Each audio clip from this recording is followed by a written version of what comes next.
Hey, welcome back to another live stream that hopefully will go a little uninterrupted this time when compared to last. That's the idea anyway. I've had some issues here in the last day or so, setting up my live stream and having it having it work, in that YouTube kept bringing down my stream, and I've been looking into the reasons why, though that hasn't been something I've been able to find. And I have now, I'm going to try something here to see if this fixes the problem. Don't really know if it'll fix the problem or not, but I'll give it a try. Excuse me. I've switched streaming applications. Now, not that I blame any of this on the previous software that I was using, but I do think I figured out what the issue was. I think what had happened was the automatic streaming settings that were set up by the software I was using had by default. I just realized I've put the icon here over my face. Let's move my face over to this side. So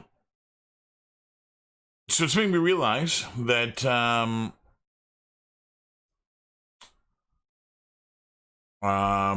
the default settings may have set the stream up to be okie dokie for kids, and if that's the case, if it was set up to be okay for kids, then my vulgar mouth hole would have been enough to get it shut down.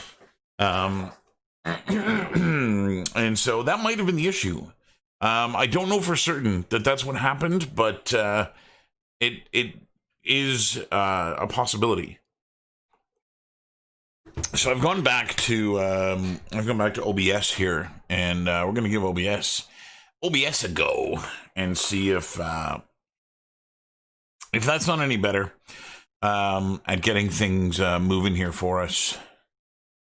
And yeah, we'll see how that works.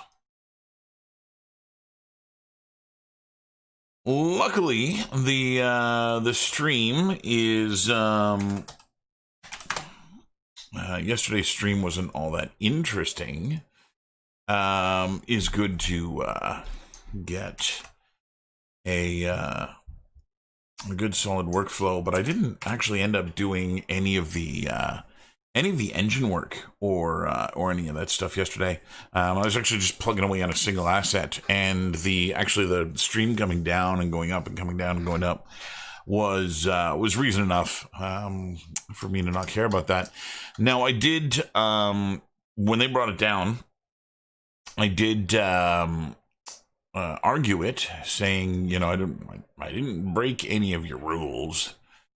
And one of the live streams actually has come back.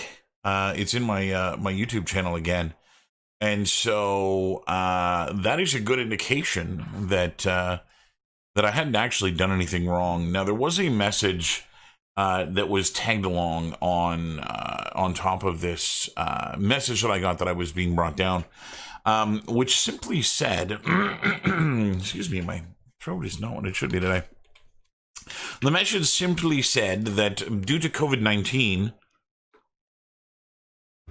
YouTube has a fewer number of human people watching, and that might be an issue for things getting flagged down. So they're actually using a lot more of a automated process, and that automation might have been what found my videos, or what was an issue in regards to my videos. So no way of knowing for sure. I don't expect any feedback from YouTube in terms of what happened, but regardless, up and running, and I'm gonna start plugging away here.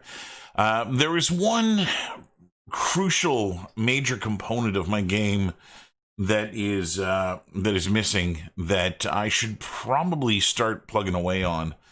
The asset that you see on screen is actually for a game that I'm going to be, or not a game, but a project, a side project that I'm working on, and I decided to recycle him and reuse him in the basement demo. So this is the kid, this is the player that I want to have walking around.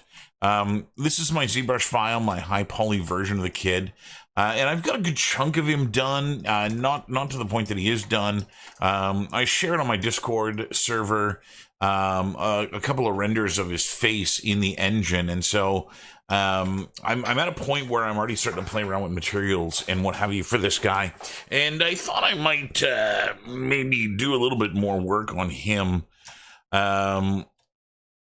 just to try and get... I need to get the kid done. That's the one last thing that, like, I'd be embarrassed showing this project with White Robot Man in there. Especially since the entire point of this project is that it's for a character modeling class or a human being modeling class. It's embarrassing to not have a human being in there, to not actually have my own character model in there. And so that's my goal here, is to get to a point where I can start texturing a little bit more some of these components here to try and get them looking the way I want them to look in the engine. So let me start off by doing a couple of things. So I've opened up my file here, and I've opened it from the original directory for the project that I'm working on. So what I'm going to do is I'm actually going to go and save this, and I'm not going to save it in the folder where I was originally working, but I'm going to go into my Cabin in the Woods folder, and I'm going to create a folder here called character, and we're going to save the ZTL here. I won't call him Scott, but I'll call him Kid. And the reason I'm doing this is to branch off of the work that I was doing on the other project. So this gives me a separate file that I can open, and all the changes that will be made will come with that file. So I believe I'm going to start with his t-shirt. Again, I've got the majority of the ZBrushing work here done. I've got some wrinkles and some creases in this. It's pretty much set up the way that I want it to. I just got to get it to now look like t-shirt fabric inside of the engine, and so that's going to be my goal here. So I'm going to go and spit out a couple of versions of this. Let's go see where the polygon count is on this currently. So I'm at 2.638 million vertices on level 5, which is beautiful. I'm going to export this out as a high poly. So I'm in the right folder here, my character folder. Inside of this character folder, I'm going to make an OBJ folder. And the OBJ folder is just to contain, like this, the things that I'm going to spit out. Now, this is going to be shirt underscore high. I'm going to bring these into max to make sure that everything is doing what I want it to do. And that'll be step 1. I'm just waiting for the export to complete its process.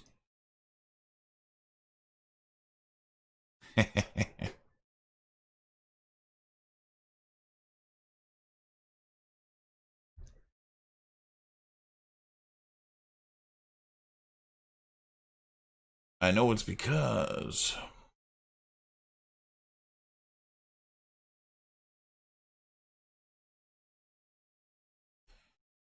All right, so that's been exported. I'm going to pop down to my lowest subdivision level here, and we'll spit this out as well. I'm going to have some triangulation that I'm going to have to do. Obviously, I can see a lot of that along these loops here, and so it's going to be in my best interest to set that up. But let's go export the low poly version of the shirt. So I'm going to go bounce up, make a new folder. This is FBX, which is where I'm going to contain the game versions of this. And I'm going to spit this out as an FBX. This is new to the latest version of ZBrush here, that we can FBX now, which is good because one of the more recent projects that I worked on, I used 3ds Max only as a very, very expensive file converter. No more of that. I can actually just stick to FBX. Okay, let's go desktop projects, cabin in the woods, character FBX, and we'll grab the shirt. And there is some preparation work here that's going to need to be done. So you may notice that there's some yellow on here now. That's from the other character, the Scott character that I'm going to be creating out of this this same mesh here. And I don't need any of that for this version of the kid. Where that came from, it's actually a bitmap that got exported along the way here with this guy. So if I go to the FBX here, you can see there's a bitmap. It's using my UVs, which is absolutely beautiful, but they are unneeded.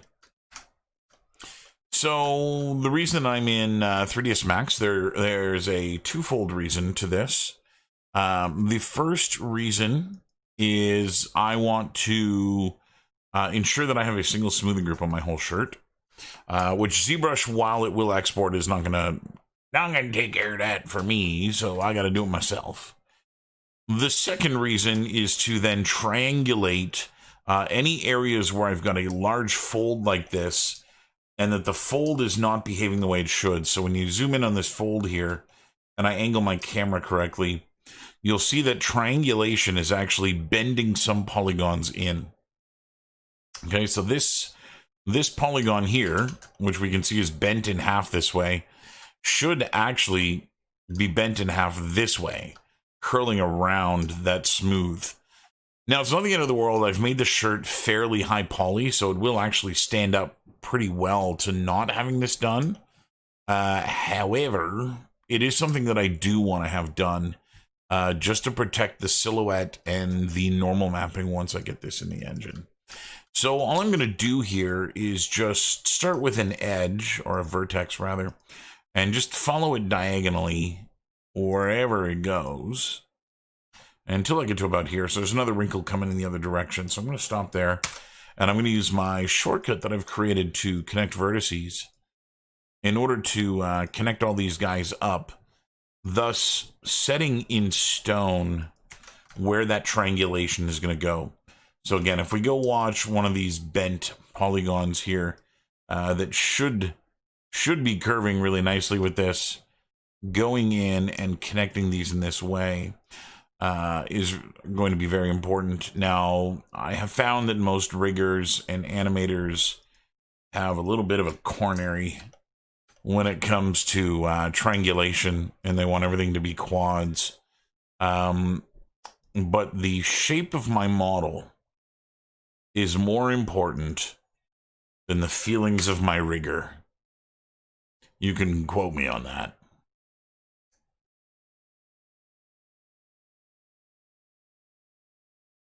I am definitely more interested in preserving what my model looks like than worrying about what somebody else has to do in order to get their excuse me, their work done. So if I look at this now, and you can see all the diamond shape back here, that's the problem. And you can see where I've just gone and triangulated, there's very little of that happening. And you can see here, I can do a demonstration so you can see this happen a little bit more real time. So there's two diamonds right here. I'm going to look at the video, make sure you can see that, right? Two white lines that show up right here. And those are the issues. And if I go into edges and I hit turn so I can turn those triangles, if I turn them, you'll see that they now actually flow along with that wrinkle. And so that's kind of the issue. That's the thing that I'm going to correct. And it's important that you do this on just about every model. But on models that are going to be moving, it's even more important.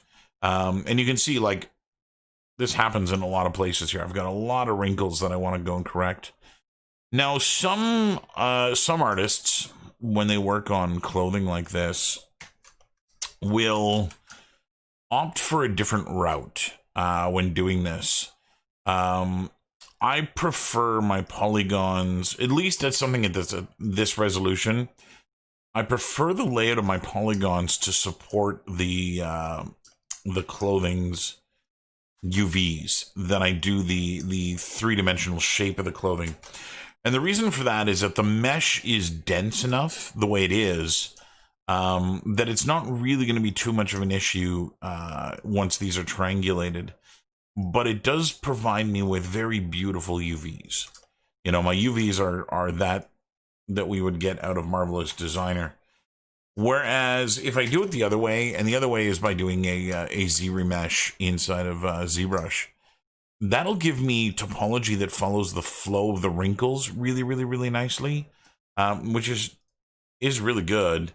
But the downside of that is that you end up sacrificing a little bit of your UVs when you do that.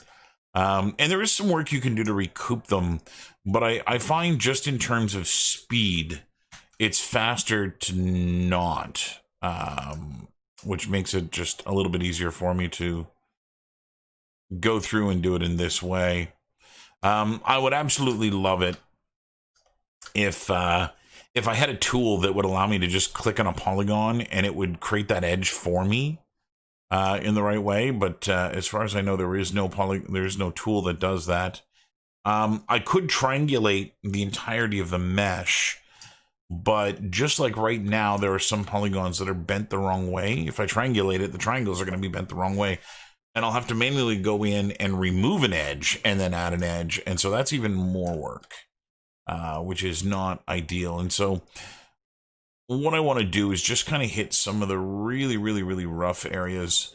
Now, this is even more important when you're a character artist because typically you'll be doing your 3D modeling inside of a package like ZBrush or 3ds Max or wherever, you know, it's Blender and Maya and all kinds of things. However, when it comes to the game assets for characters, more often than not, what you're going to find is that the rigger / animator or rigger and animator, they are in Maya. And 3ds Max and Maya have different algorithms that determine where these triangulated edges go.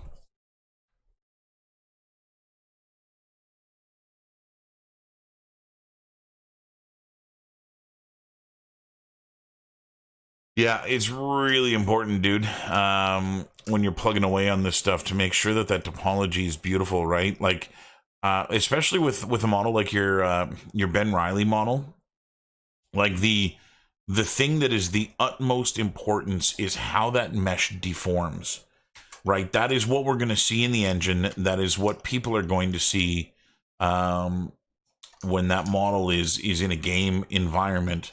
And so it is imperative that you get your topology right to make sure that the model just does what you expect it to do, to get it to deform the way that looks the most natural.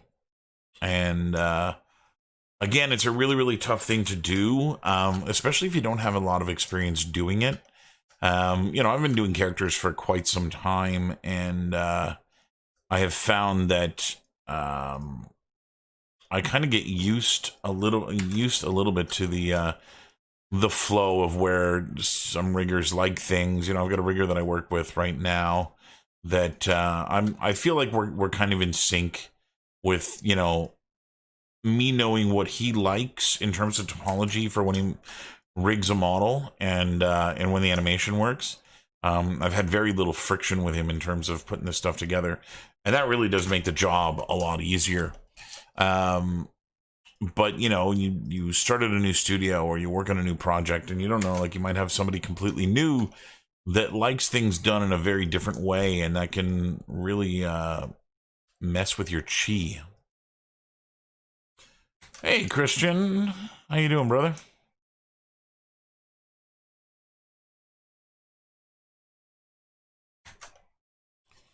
Okay. I'm pretty pleased here with this so far. I'm trying to hit, like, again, just some of the more major areas where these wrinkles are. Things like there's a wrinkle here, but it's so minor, like it's such a very flat wrinkle that I'm not really worried about its shape. I've got a pretty major one down his belly here, right here. But it too, I think, doesn't bother me. This is the one here that I think is going to need the most work. Now, it could just be that those ones don't bother me because just based off the algorithm Max uses in order to place these triangles, they may all be going in the direction that makes it look good. just out of happenstance. Whereas, this one just went the opposite direction and they all look bad. It very well could be that when we bring this into Substance Painter or Maya or anything like that, the things go haywire. Now, you might also be wondering, those among you, why do this now? Why not just fix this before you give it to the rigger? And that would be a good question, were it asked. The reason I'm doing this now is that all 3D software packages, anything that renders geometry to the screen, triangulates topology. It is a requirement of 3D rendering that triangles be the only thing that is rendered. And so triangles are key here. They're really, really important to how geometry works. And since this model, when I texture it, is going to be brought into a software package, which is Substance Painter, Substance Painter will triangulate this model one way or the other. It doesn't inherit triangles. None of the software inherits triangles. The only way to inherit triangles is if you triangulate when you export. And you may have noticed that on an FBX exporter inside of 3ds Max or Blender or whatnot, that the software does give you the option to triangulate on export. And that's why that's there, is so that, you can set things up the way that you want and then just triangulate it and let it remain cooked in your model, so to speak. So that the model just kind of always has that shape there.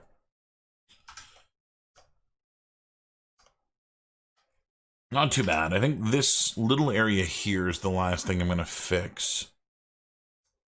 Now, I also have a little bit of the shirt that can be truncated, can be removed as it actually appears inside the pants, in which case these polygons are unneeded. Now, I'm not going to worry about that right now. This is something that I'll pay attention to when I get to texturing the denim, the jeans.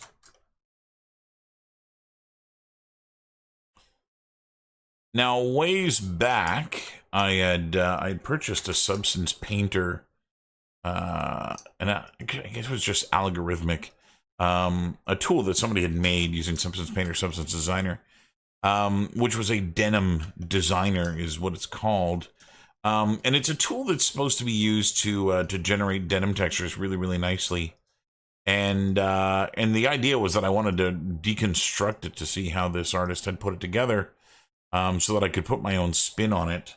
But in purchasing it, it didn't give me any of the user graph or the editable graph inside of Designer.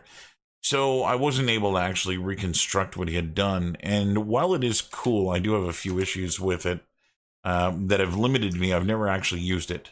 And there's a couple of good reasons for that. The first of which is that it does not allow for the creation or the use of detail maps. And I am very big on detail maps. I think detail maps really help sell realism and believability on a textile level when you're dealing with clothing. And that's something that I don't get out of using his tool. And so I wish it was not the case. I wish that he would have the option in there to do that. If he ever watches this, fix your shit, man. I want detail maps. I've done that a lot. Purchase UE4 Marketplace content and Substance Designer packages that people have made and plugins and stuff like that.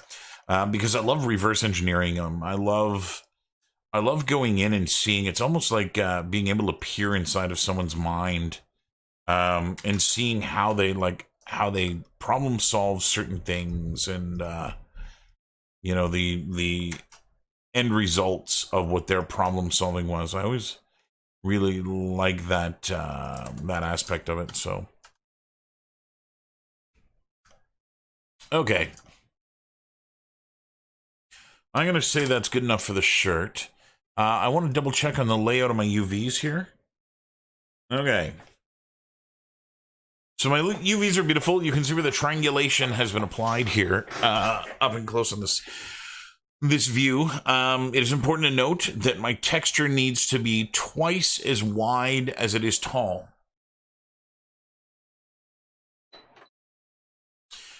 Which will be really, really important to making the aspect ratio correct. My UVs have been stretched to fill the 0 to 1 box, but you can see that they are definitely stretched, and so that's going to be of importance. So my texture for the shirt is going to be probably 4K by 2K. Being a character, I want to make sure that I have the highest level of textures on this. It's the thing people are going to be spending most of their time looking at. So I'm just going to overwrite the shirt FBX. Now that I know that it's good to go.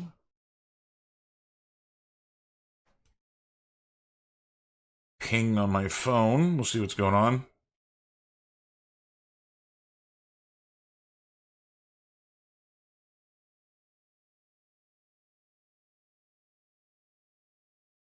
My wife has got a video conference right now with some friends of hers, and she's worried about her headset.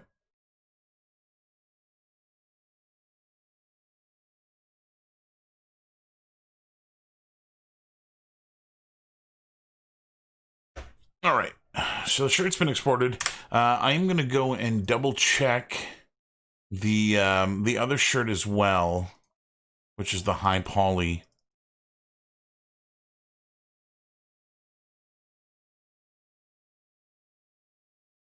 So we're going to bring this in. The other reason that I like doing this, you'll have noticed in the import window that there were a lot of objects in this high poly shirt. ZBrush breaks things up. Max puts them back together again. And while there is a setting in ZBrush that'll fix this, it's just a little bit easier to, in Max, go and take a look at it. Yeah, so it looks okay. I'm going to double check. It's an OBJ, so it shouldn't have any issues being one smoothing group. And yeah, I'm pretty pleased with that. So we're just going to export that as is. And again, I'll go put this back in the OBJ folder. Now, I will typically always do my low poly as an FBX and my high poly as an OBJ. And the reason for that is that FBX is the format that ends up in the engine, so it's easy to keep track of that FBX being the engine file. The other reason is that an OBJ contains a lot less data than what's in an FBX. You know, there's no embedded animation, there are no embedded textures, there's nothing like that. It's simply just vertex position, vertex normal, and UV information. So it's a very dumbed down version of 3D. As a result, a very high poly mesh actually will end up as a smaller file as an OBJ than it will as an FBX. And so for that reason, I tend to do things that way. So now we're going to bounce over to Painter. And we'll see what we can do with this.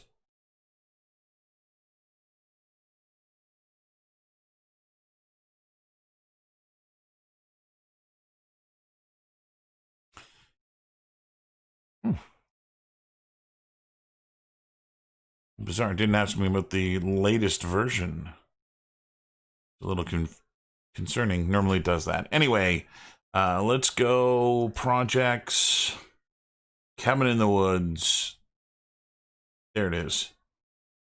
Character, FBX, and my shirt. And no, I'm not going to download the latest version.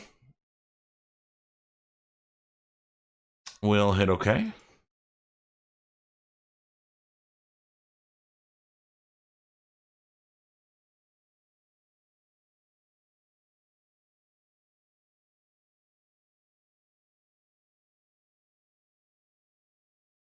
And with the shirt in, just rearranging my windows here so I can see things a little bit clearer.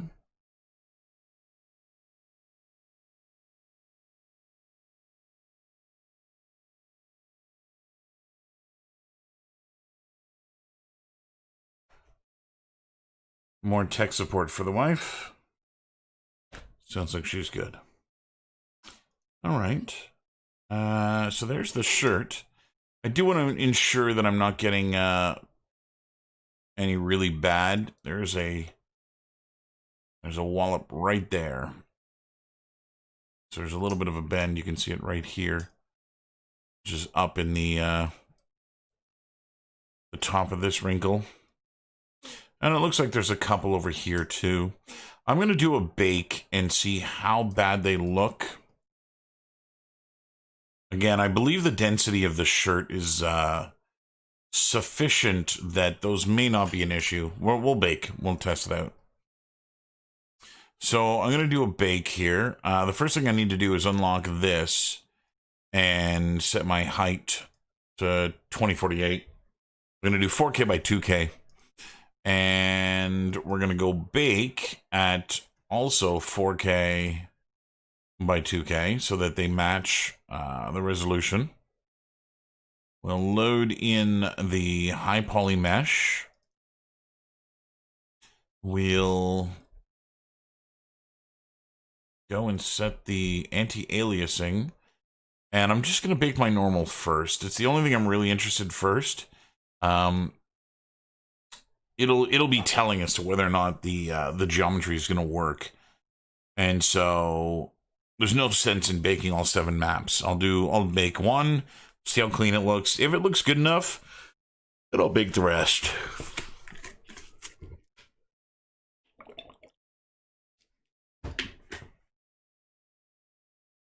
Pretty good.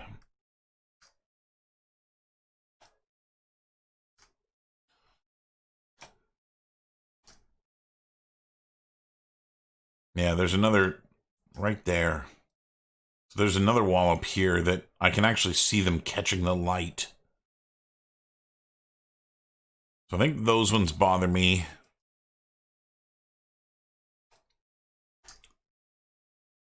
And that one bothers me. Right there. Yeah, and these two. I can see these two. So I'm going to go fix those instead of 3ds Max, and we'll bake this again. So I'm just going to go and re-import the shirt. Now, I can get pretty anal when I'm working on an asset for development like this, and I get little issues like that. It can really hinder my my progress if things don't look as good as I want them to be. So there was 2 over here, which is funny. I did a bunch of that. It must have actually just triangulated in a different way than what I'm getting here.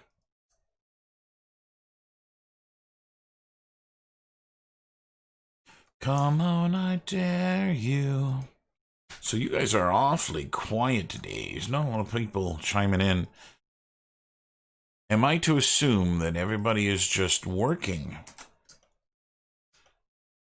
And you're all working to the sound of my voice. Is that what's going on here?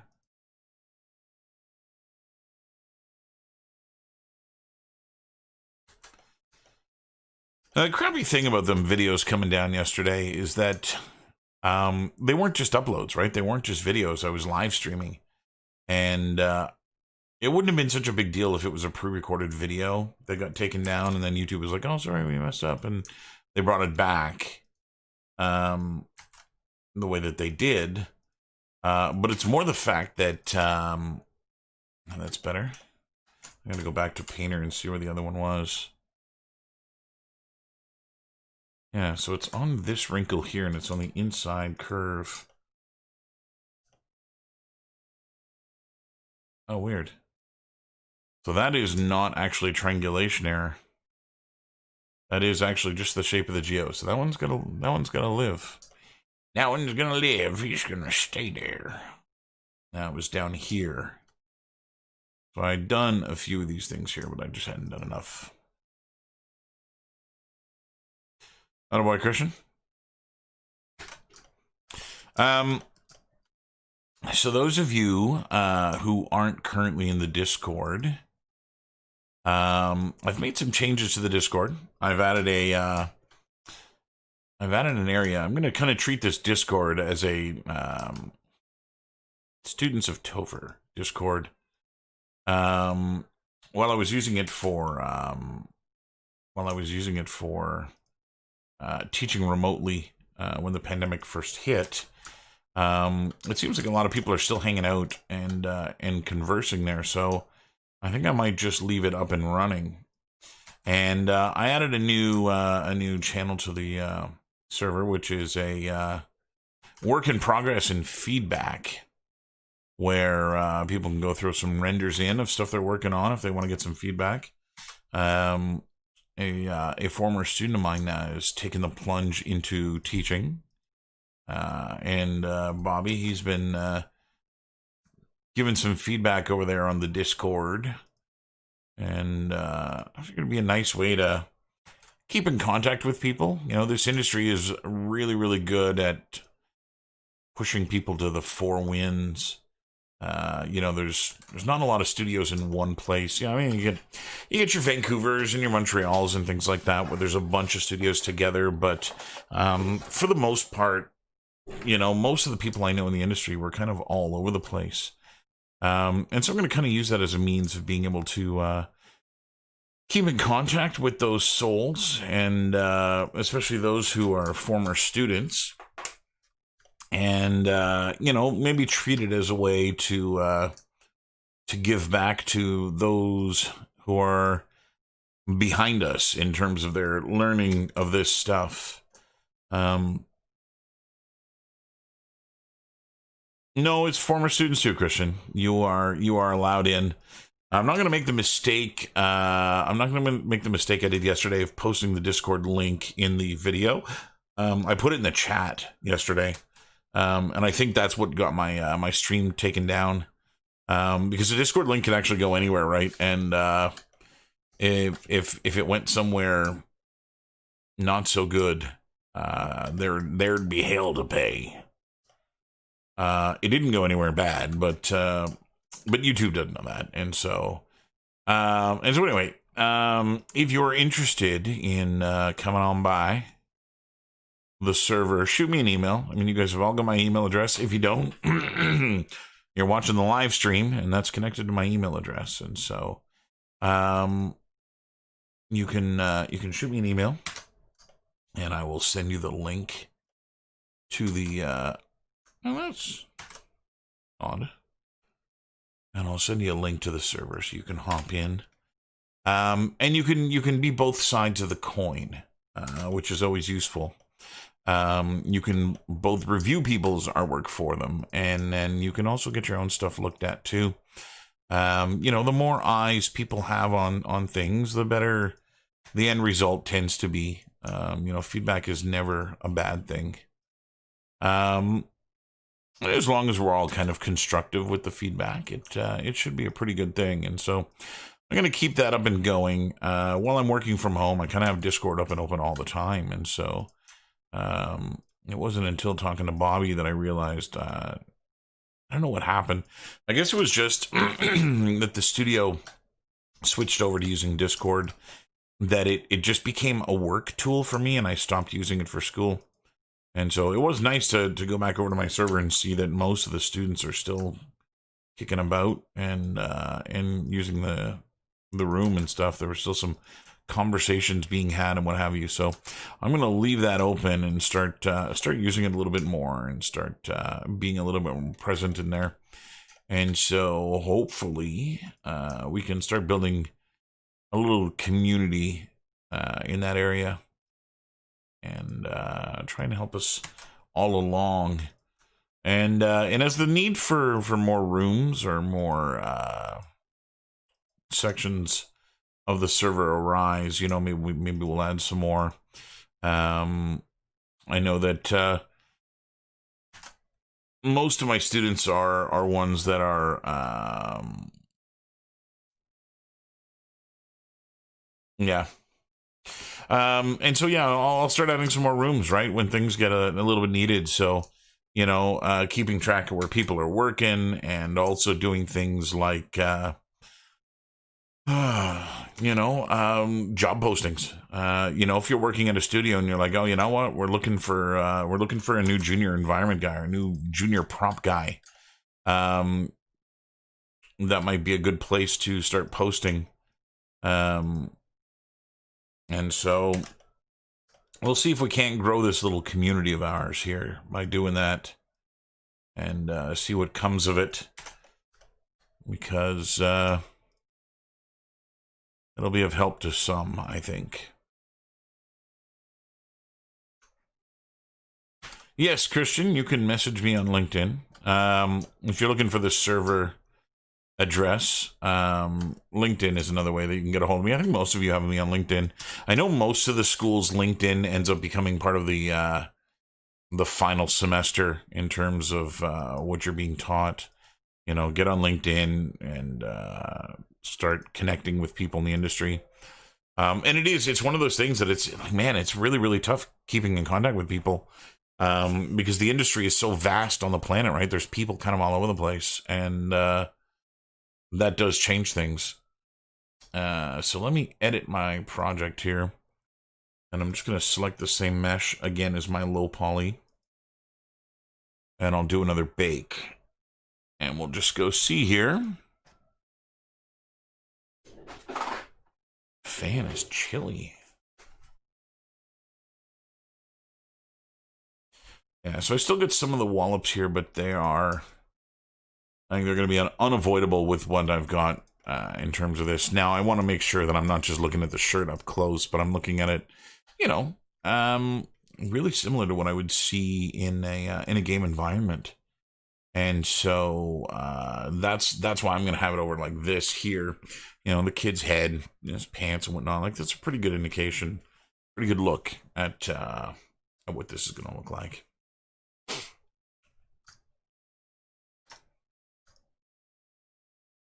Okay, so it holds up to scrutiny here. I'm pretty pleased with my level of bakes and what the shirt's looking like. And so we're going to continue with the remainder of the bakes. We'll go and turn everything on. One thing I would absolutely love if they did this. I know it's probably not in the works, but it would be just lovely if they did this.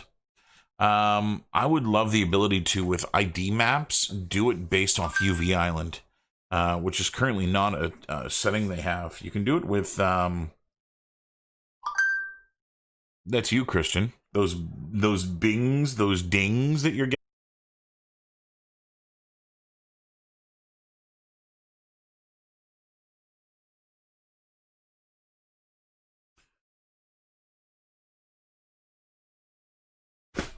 Okay, let me send this to you, Christian, real quick. I'll do this via the, come on, computer. Come on, computer. Lags out of me when the bakes are going on. So I'll pop into my LinkedIn here and I'll send this to you. In between Gunny. There you go, Chris.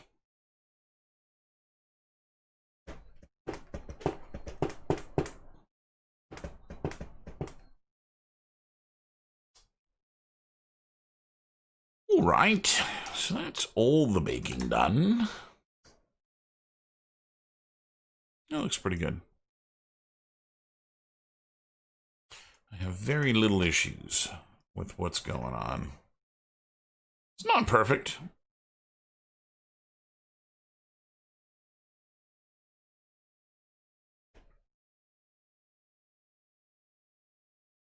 All right, I'm going to keep LinkedIn open here on the off chance somebody else sends a link. So I imagine that's you, Christian. Curted? Or is that Kurt Ted?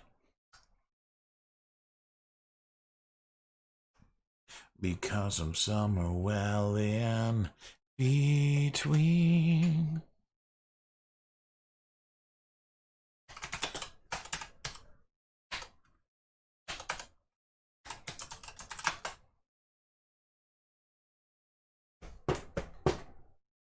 So I'm going to be doing some referencing here. I want to go look at an old T-shirt to see what the kind of look I'm going to go for. I have a T-shirt that is going to be on the kid in the mask project. I already have that kind of all thought out because I'm just going off the design that's in the show, but I haven't really actually put much thought into what this kid is going to be wearing, and so that is one of those things that I think I will want to kind of play with here. I think what I might do, I might put a school shirt on him. Because this project's actually only going to be ever used at the one school, I see no reason to actually make it so that it's in multiple schools.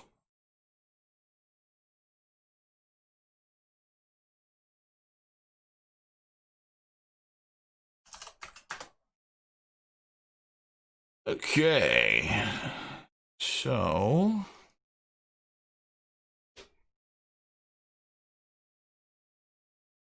you got it, brother. Take care, man. So I think that's what I'm going to do. I'm just looking at what the George Brown shirts look like.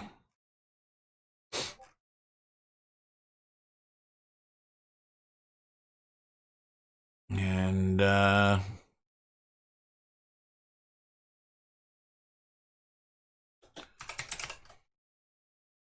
going to need to get a proper logo from it.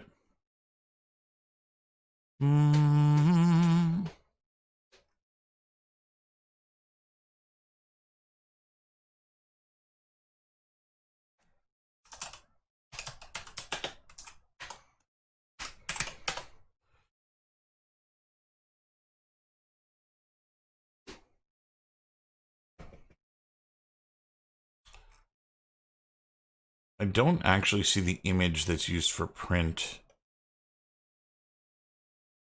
Those of you who are GB students, I got my schedule today for September, and so it sounds like things are moving forward at the school, and an issue or a quirk of last semester is actually present this semester as well, which is the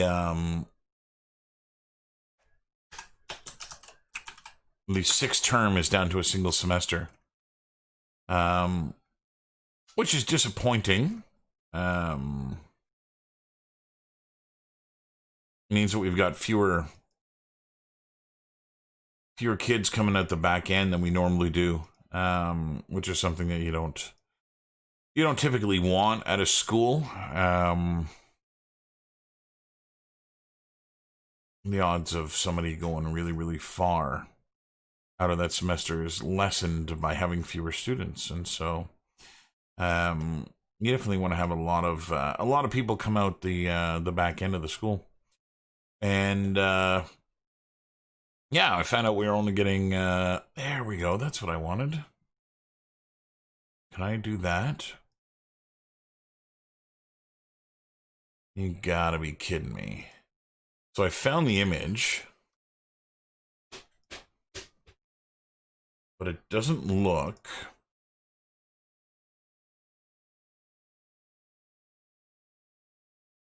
like I'm going to be able to grab it. It's really low res. Is there maybe a 126 by 101? Yeah, that's not even usable, man.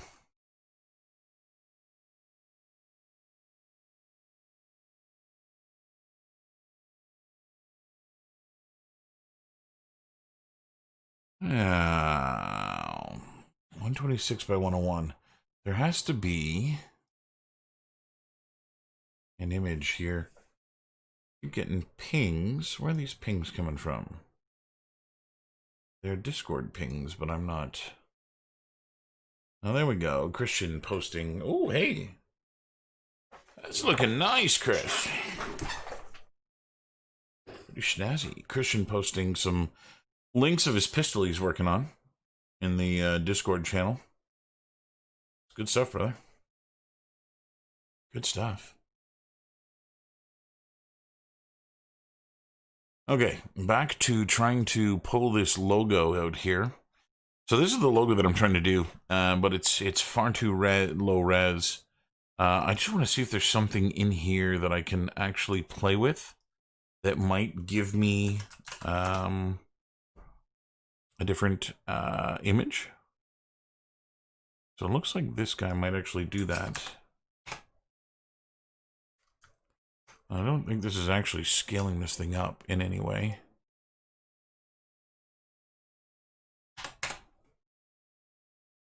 There's a limit to its scale, that's for sure. Get image. You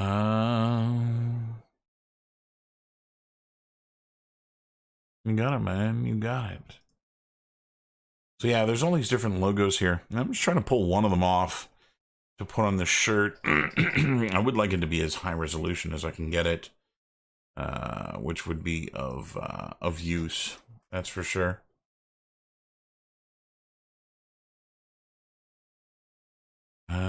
So 5,000 didn't work. Can we do 1,000? 1,000 didn't change anything. Let's try 750. So that looks like that's the end of being able to type in scales. 500 was about as big as it goes. I opened this in a new tab. So yeah, 280 by 226 is as big as it went, which is not a very large image. It's definitely not something I want to use for texturing. And I don't have the ability of just getting these images here, which is a shame. I'd love to be able to throw that logo on. And the image is obviously here, just not the ability to see that image. That's what I was trying to open that in a new tab, but again, it's ridiculously small, and I can only scale it up so far, and so that's a little disappointing. I guess I could try and just reproduce it. Were I able to find that font to Photoshop, I guess. Let's see if we can decipher this font. So I'm going to do a search here for free fonts. And let's go into the font. And maybe what I'll do, I'm going to do a font identification.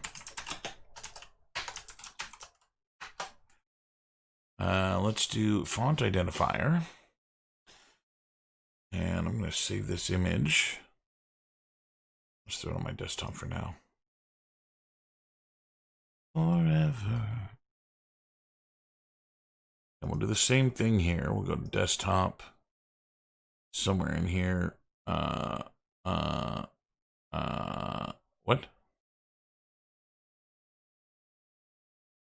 I don't get it. I saved it on my desktop, didn't I? Desktop? Oh, yeah, it's got a big, long, goofy name. Okay. Maturated. What did it find? That looks like it right there.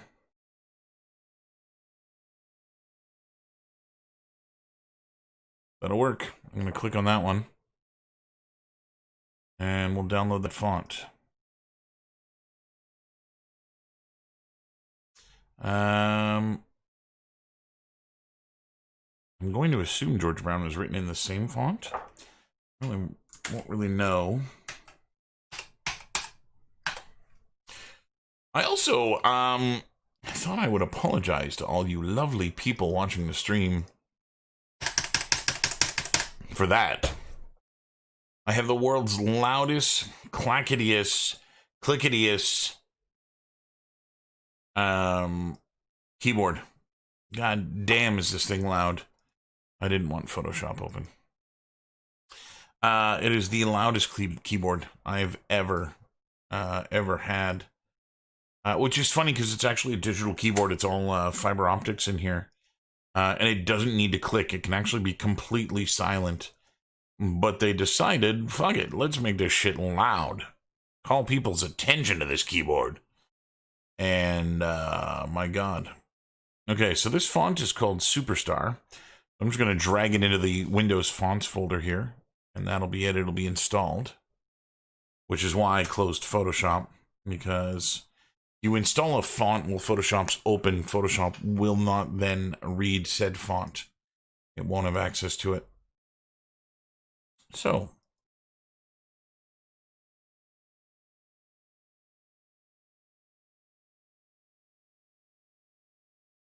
You like the clickety-clackety, do ya?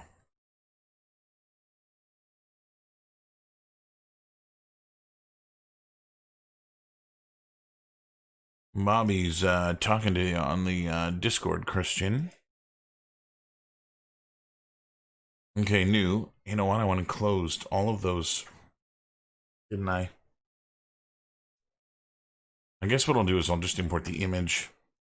Let's do 2K, I guess.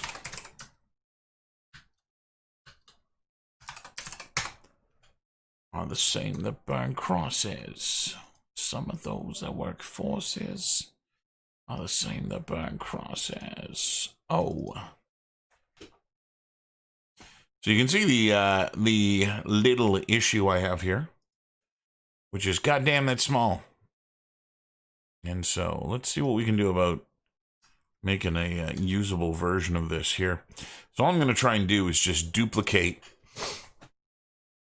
exactly what's here, and hopefully get this to a point where I can recreate it. Now it looks like there is another font here in the Toronto and Ontario. That one I might just match as close as I can get it and not worry about anything else. So I'm just marking my halfway point here. And I'm going to add a new layer to this too. And let's kill this. Just going to draw this in the background here. So the first thing I'm going to do is write the George Brown name. Now, I have a way of doing this again. So I want to reproduce the curve that's here. And there's a way that I can do this, if I can remember how to do it. So I'm going to use the elliptical tool. I'm going to do this fairly low down. What are you doing? Click and drag. There we go. And then, so what I'm trying to do here is I'm just trying to match the, oh, that's not going to do it. It's going to arc them the wrong way. I think this is going to do this the wrong way, if I'm not mistaken. Yeah, okay. Let's go back to history here. I won't do the elliptical tool. I'm going to try and do this a different way. So we're going to click and G-E-O-R-G-E space Brown. I don't know why I let go of the shift. Brown. So the current font I have is actually the project font that I'm using. And so we'll do away with that. We'll do away with that font. So yeah, so the font that I just grabbed was called Superstar. And so we're going to go find this. Hopefully alphabetically it's where it should be. If not, I'm going to go look at what it was actually called. Superstar M54. So that looks pretty good. The letters are obviously stretched out, and so that's an easy thing to accomplish as well. I'm just going to stretch them out, which actually looks to be pretty close to what they've done here in the image as well. in that if you look at the thickness of the E here, it's thinner here and thicker here, indicating that it has been stretched in this way.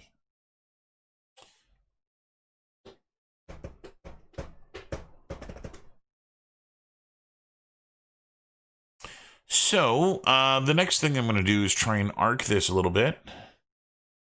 Let's grab, where's my text tool here again? I'm going to select all of this and we'll try and curve it. And we're going to arc it.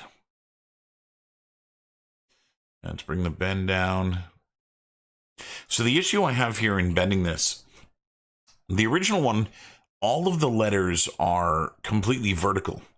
And the way that the arc works in Photoshop is it actually starts bending them out away from a central point. And so that's not going to work. I'll try the arch, and that's a little bit better. Okay. So I'm going to, this is the only thing I'm going to bend, so I don't really care what it looks like. I mean, I want it to be accurate, but in terms of the, I think 10. Oh, it's more than 10.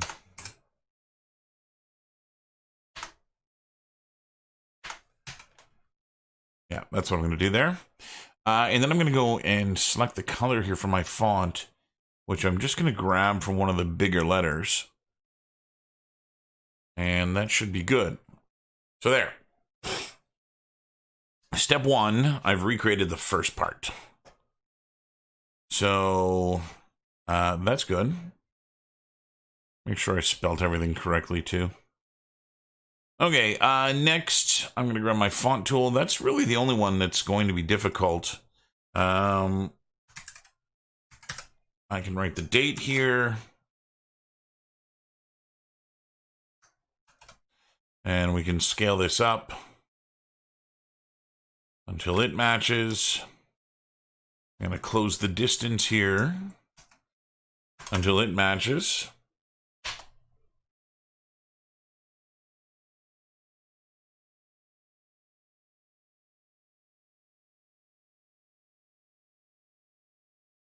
I'm going to bypass the Toronto and Ontario because that's going to be another font, another color. And we're going to go do the Huskies. Do this. Now, it wouldn't surprise me. What? Go. If many of my students don't realize that the school team is called Huskies. I need this to be about yay big. Until you die. Yeah, it's so good. It's so good so far. Next, we've got our 3 colored stripes.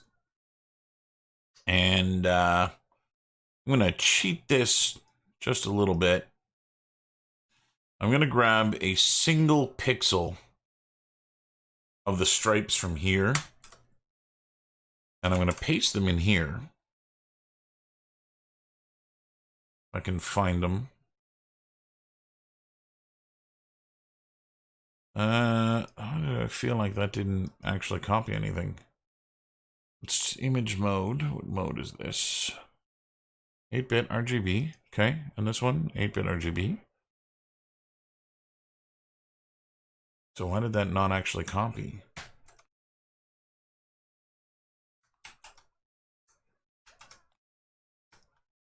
There we go.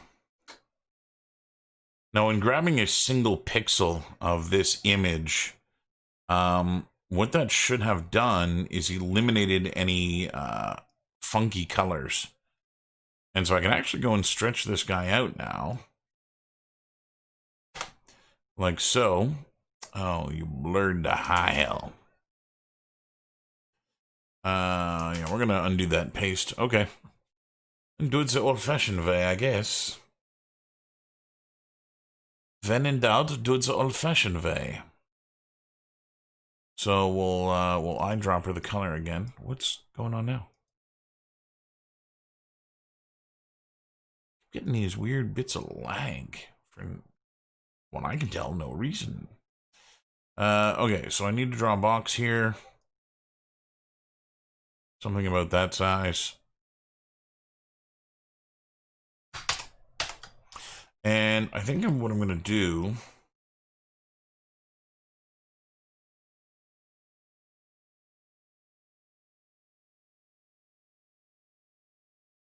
I think what I'm going to do... This is too thick. Is that... Reads correctly. And then... This one's got to be... about yay thick. This is just going to be gray. Go home. No, yeah, that worked.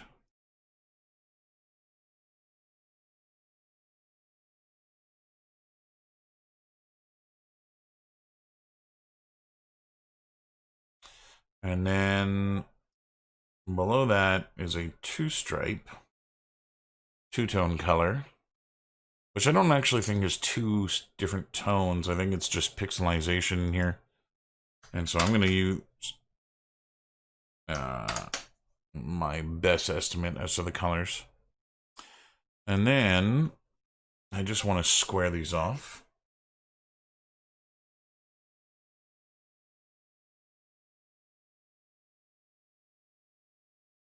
You wear me out. So I just want to square these up a little bit. And so the easy thing to do is just grab a single row pixels here somewhere, transform it, and then just scale it up. Like so.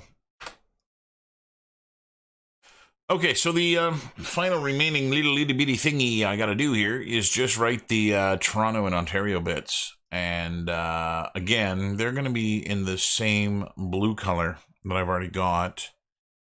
Only the font is going to be different this time.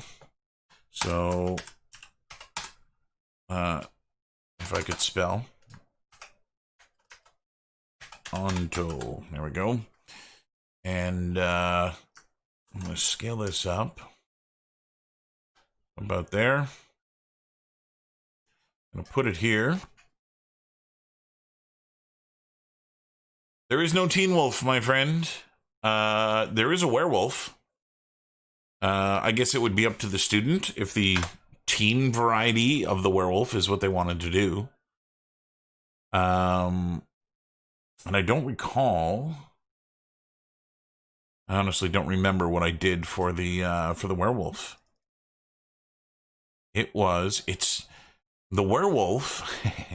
The werewolf is obscure. Documents, totems. The werewolf is obscure. And it was because I didn't want to go silver bullets or anything like that. It's wall art. So, let's see if I can find this.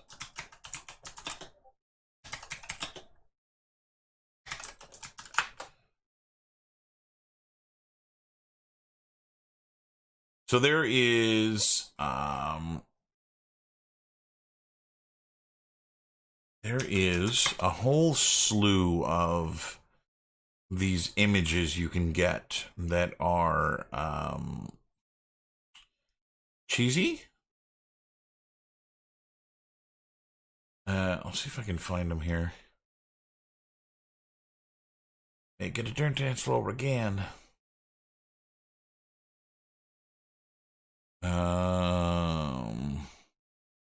See if I can find this. There. So there's a whole slew of these things that, and typically you see them at like Walmart and stuff like that. They are just these like super cheesy images of wolves, which are like just cornball beyond belief. And I've had a few friends that like just adorned their entire home in these, where they just like absolutely loved wolves. and they would just like put this wolf art everywhere. And I always found it really super cheesy. And so that was my goal. Was to do that for the werewolf.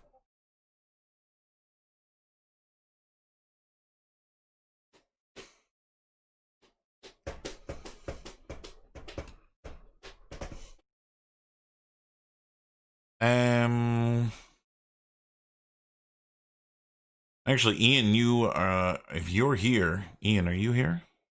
I don't know if Ian's here. Christian, if Ian's here, Ian knows Tim.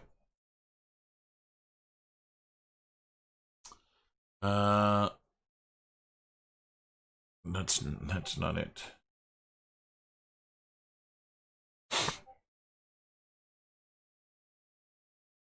What do we got here? That's that one. Oh.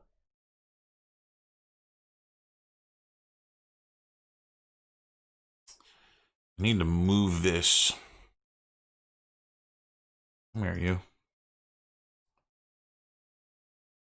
So that I can see the font a little bit clearer. It's got serifs on it, which means it's not right. What are you? Closer.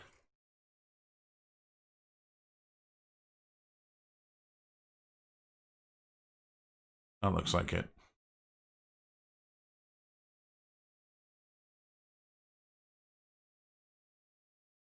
Nice, man. Yeah, Ian worked with Tim for a little while, and so I'm sure he knows him.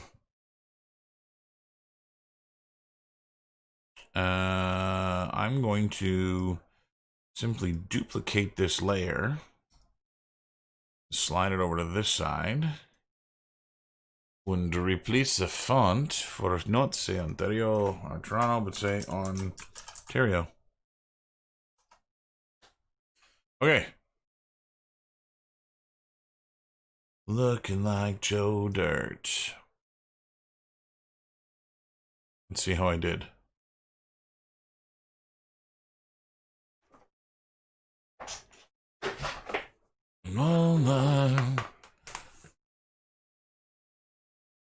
It's for the project. Rich, same thing I've been working on. So I'm going to move the Huskies up. I tried to grab one from their website, and they don't have a clear enough one.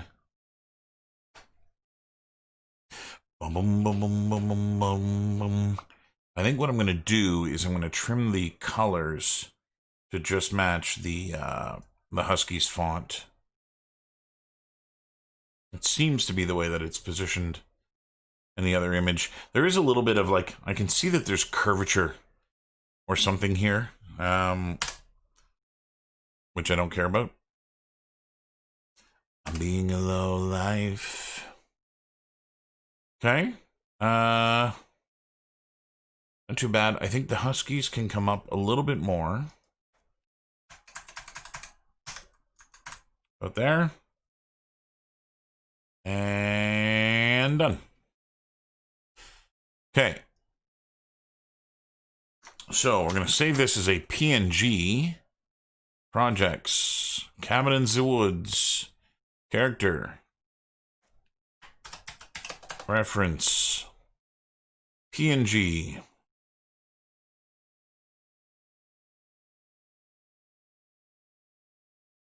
You can't hear anything?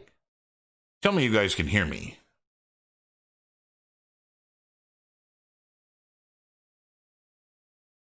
I hope it's only you. Okay, good. Otherwise, I've been sitting here talking to myself for an hour, man. You worried me. Shirt logo. It's on your end, Rich.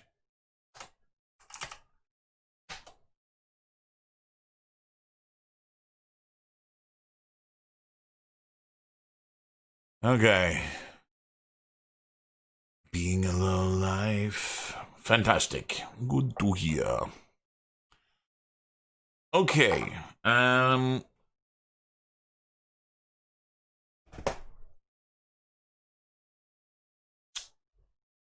So now that I've got that done, let's do projects, cabin, character reference. Drag that in here. This is going to be a current session texture. I couldn't take the pain away. A fallen angel. Now, this is going to be easier to do in 2D. No, I'm not going to be able to paint this in 2D. 3D. Okay, let's do this with a brush. And I'll put the logo color in the brush color. That's a fill layer. Let's go to my brush. You're the color. Yeah, I want rough. I don't want metallic or normal. Okay. I want to go to my alpha and kill that. Lovely. A fallen angel in the dark.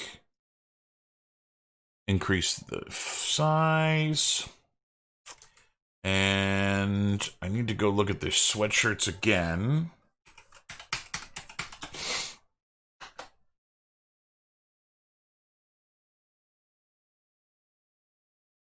I'm not going to project. That's my brush. I'm just going to click and it'll be done. This highlights a new problem. I'm going to make a new layer out of everything. And I'm going to desaturate the layer and bring everything into the white and fill a black layer behind it and save this. PNG, this is going to be alpha. So my height doesn't work the way that I've got it set up. And then when I click, it's actually just using my brush for the alpha. So we're going to make a, yeah. And since I made it out of the same image, it should be identical. So if I pull this guy in, doop, and this is going to be a texture, the current session, and import. I can now throw that in my materials in as the height, which is in frickin' inverted. Oh, no, it's middle ground. That's my bad. I need to alter this. This needs to go to 128. Not that one. This one needs to go to 128.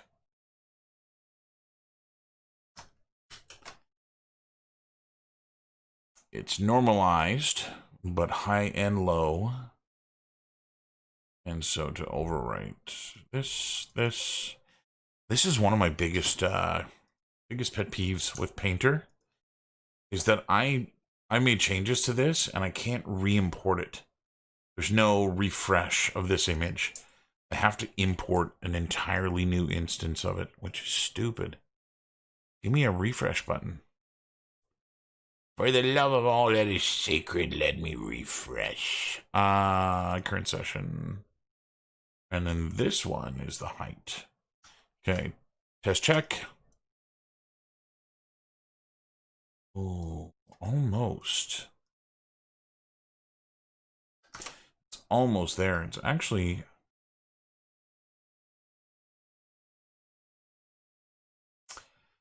Oh, there's a few people here that will have heard my rant already, Bobby. But yeah, you're a little late to the party in terms of the Topher rant.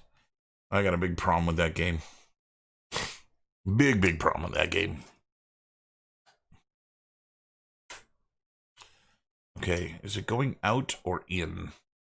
It is out, which means it's too bright. Let's see how too bright it is.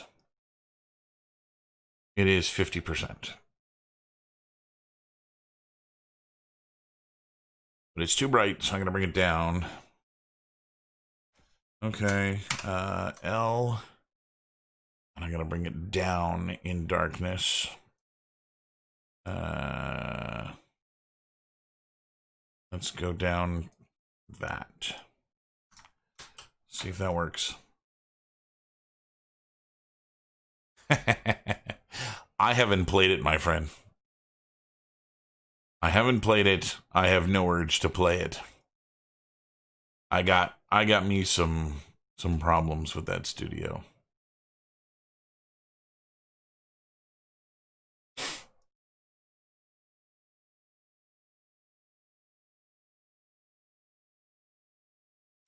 And import again.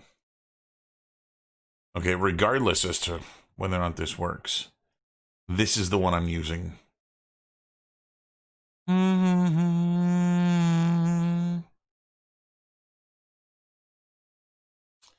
know what? I'm going to try it as an alpha instead. Yeah, I can't do that. Let me go back. It just occurred to me that using it in alpha would be better.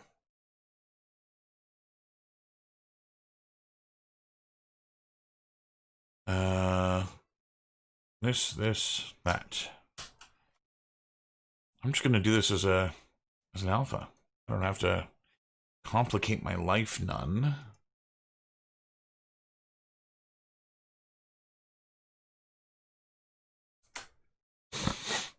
Okay. This should now work. Once I import it again. So instead of bringing it in as a texture, I'm going to bring it in as an alpha.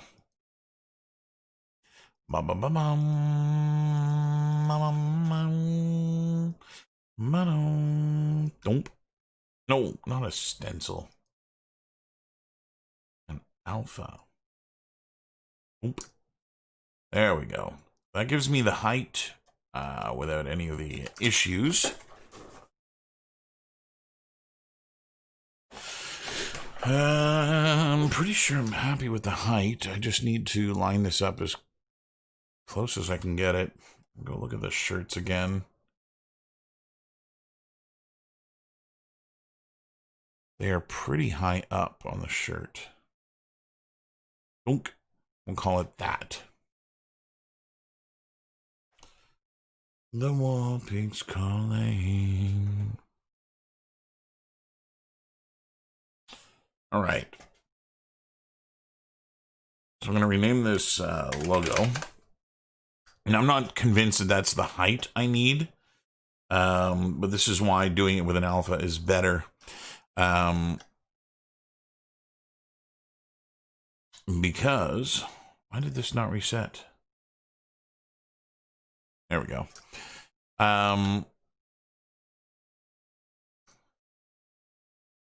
There. Okay. The reason that it's better to do this as a as an alpha is that now if I switch over to my height, I actually have a slider that is going to allow me to change exactly how much height is on that font.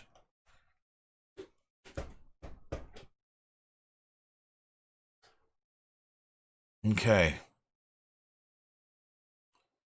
That's pretty disappointing. That's really all the color there is on the shirt. The neck isn't a different color. There's no trim. There's nothing. Just the logo. Which means now I'm into just aging the shirt a little bit. I think I'm gonna bring that down even further. So here's a really cool trick for getting more out of your percentages here. So Substance Painter gives you this slider, which is essentially a percentage, right? You have 0% and 1% all the way up to 100% in terms of the amounts that you have. And in my case, 1%, if I bring this down to 1 or 2, that's still higher than I want it to be. And so a really cool trick that you can do to get even less, to add a decimal point to that percentage, is to create yourself a folder, put the layer in the folder, and the folder has a percentage. And the folder's percentage is a percentage of what's in the folder. So now at 2%, I'm 30% or 31% of 2%. And so I'm able to get a lot subtler raised information off of this, which I think works much better. Now, I don't think I'm going to make the shirt white. And the only reason for that is that I don't think it reads very well. Now, the downside of this is that if I was to change the color of the shirt, I need to invert the logo color to be white on the blue background. And so I think what I'm going to do is try and leave it the way it is. And I'm going to do that. Let's add a fill layer here to the bottom and just see what colors I can make this and make it work. I'm going to eyedropper off screen here, but I'm going to grab the actual George Brown t-shirt color. And yeah, that's not useful. Also, goes on. It goes on.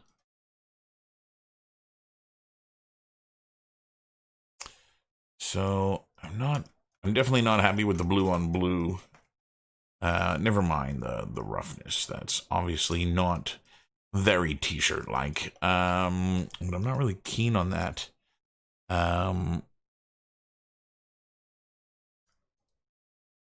gray's not bad. And it goes on. It goes on. Harsh. My friend, Harsh. If you send a, Harsh, you got me on LinkedIn, buddy. I think. If you've got me on LinkedIn, Harsh, just shoot me a message there and I'll send you the link. You can also just email me, Harsh. You've still got my email. Let's go, this guy, let's increase the roughness a little bit.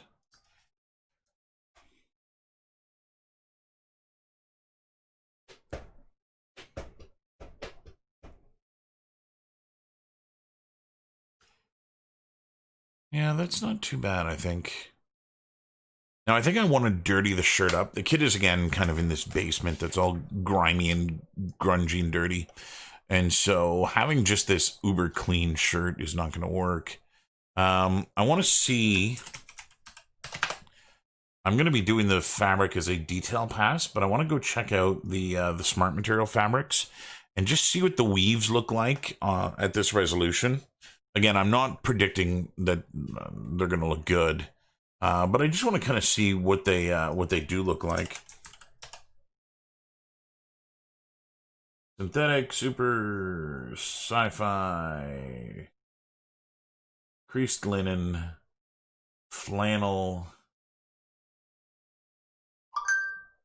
What's this? I think that's you, Harsh.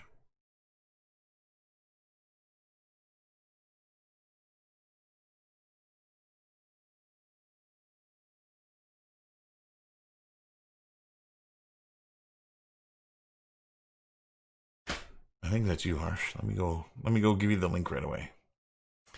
With each... Yeah, I think, Rich, I think that's what brought down my server yesterday. My live stream yesterday was the... No, that's not what I wanted to do. Give me a sec, Harsh, here. I'll produce another link.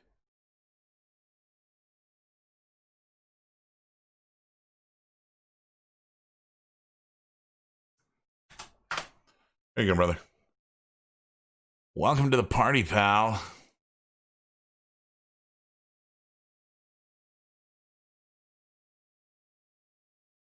Yeah, I got it to him, Rich. Thanks. He's got me on LinkedIn, so I can just send him a wee little ping there. You try to catch up with the world.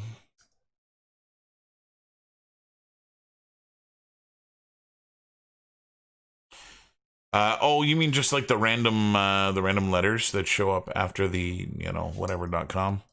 Yeah, that would work. I guess you can post that. I don't think YouTube will flag that. Okay, fabric. Synthetic. Oh, no. That'll turn. Let me give this one a whirl. There's Harsh. Welcome to the party, pal. Bobby, why didn't you comment on that? I totally expect. Oh, this actually isn't terrible. The scale is way off, but Roma Catalan.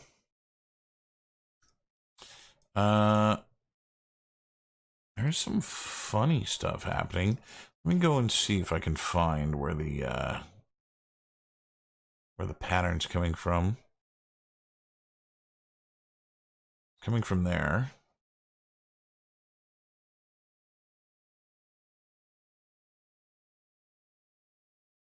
UV projection.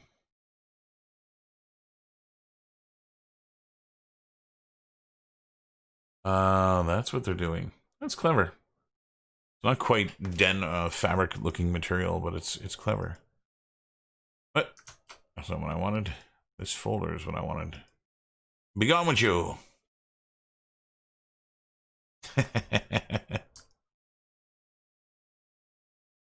I'll get out. Who doesn't love Alan Rickman? It's a really bad impression.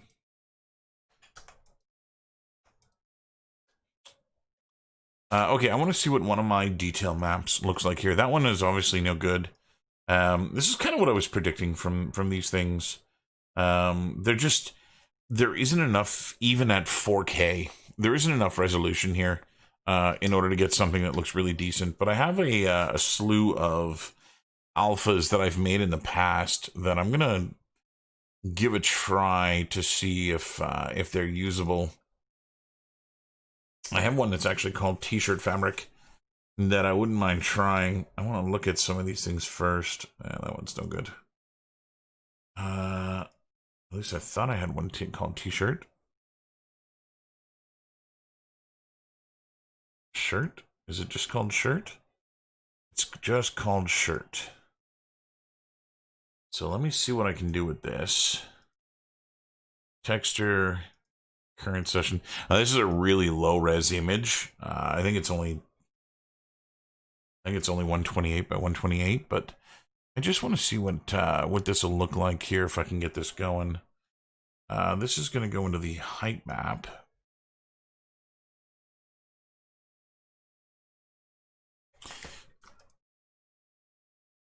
And it ends up just... Oh, no. Yeah, I don't think that's doing what I think it's doing.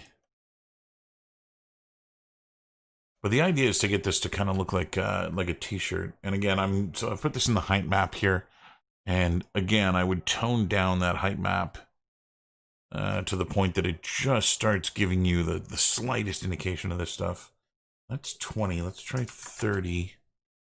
Yeah, see 30, it falls apart. Also, my UVs are skewed. So I need, is it 4K by 2K? Is that what I'm doing? 4K by 2K. So I need to stretch this accordingly. But that's what I would be doing in the engine, is that kind of thing. It's just a matter of getting the right material in here so that it looks like fabric, especially a knit t-shirt. Now I do have a few that I want to try. Let's see what this does.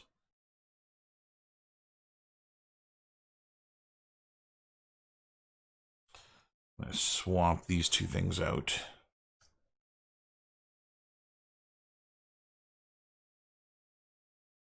Really?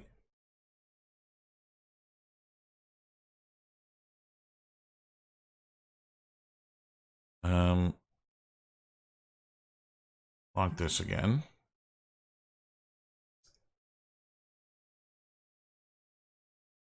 Let's kill that. I don't think it's actually giving me the right thing. No. The one I brought in was called fabric. That's why. And some rider led me astray. And again, if I get the scale to be correct. Ooh, this tile's ugly.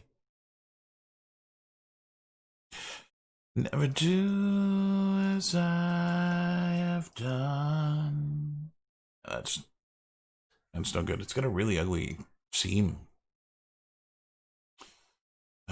Fabric. What else have I got here that should look good? Let me try the knitwear. Yeah, that's the knit.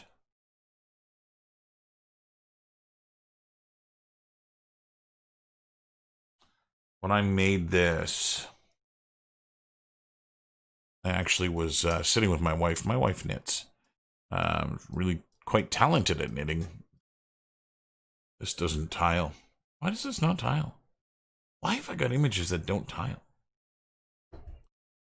That seems really wrong. Anyway, and this is a, I made this in 3ds Max using splines, and I watched kind of what she does when she knits. I watched what her hands do and where the fibers go and how they wrap around each other, and ended up with a,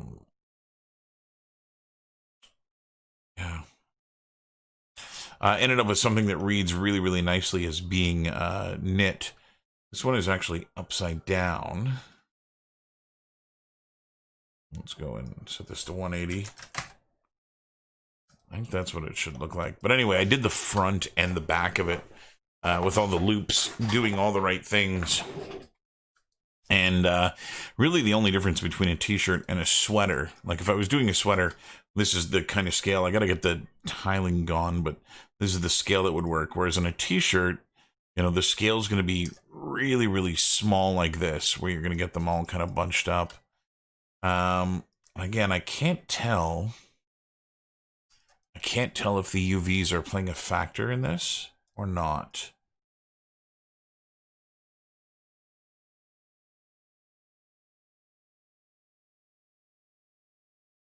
Let's go 50 and 50. Oh, come on. There. Yeah, so I do think they are being stretched incorrectly. Why are you doing that?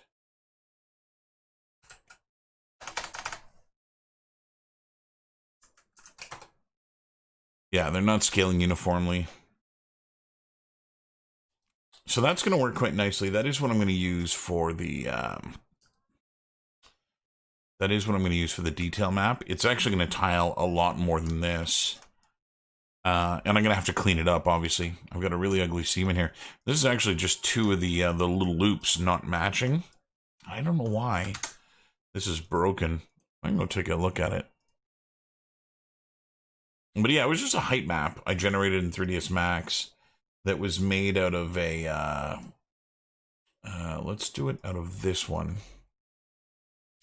So yeah, it was just rendered from a spline. And I just made sure that the spline like looped and did all the right things, and I made one instance of it and copied it everywhere. The end result is what you see here. And I had made these little rulers here as a means of trying to square this up. But I very obviously did not square up anything. So let me see. And that is going to be friggin' tough. But what I need to do is choose a pixel for it to end. That's probably the smartest way to do it, is to put it here. Okay. Do I have that up here? See, I think I might actually be at the same place there. But anyway, I'm going to put it in the middle of the V. And I'll do the same thing with this one down here. Put it at the bottom of that middle of the V. And we'll zoom out and we'll crop to that like so. So that should tile perfectly now. It's not square anymore.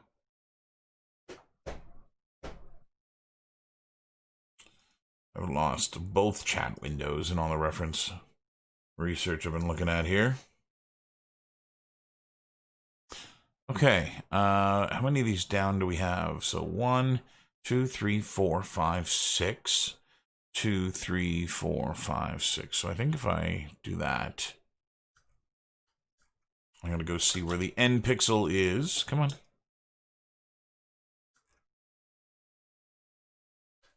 I'm in heaven tonight. Let's see what square looks like. One look, I'm hooked for the run-in. Ba-da-doo. Give me a hell. Give me a yeah. Okay, I'm just going to zoom in right here. That's at 0.5. So I need to make a decision. Does this first pixel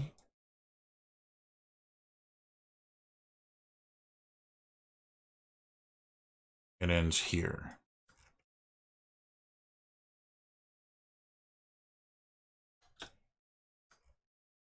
Yep, that's good. Okay. So I'm going to crop it to there. I'm internally high. One, you got me running.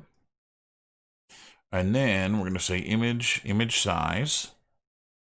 And we're going to force square this. 12, 15. 12, 15. Actually, you know what makes the most sense? It's just 1024, both of these. That'll be engine ready instead of making something screwbally. Now, the idea here is that if I did this correctly, I should have actually done both the front and back of this. This detail map actually has both front and back of this image. And I can test this by going image, offset. And I'm just going to do 512. And yeah, I can see the backing of this does not tile. So I'm going to have to... What the... Yeah, the backing of this, the scaling is really off. Give me a hell. Give me a yeah. Okay, let's overwrite the knitting. I don't want a PST anyway. I want PNG. PNG. And knit. I think that'll work.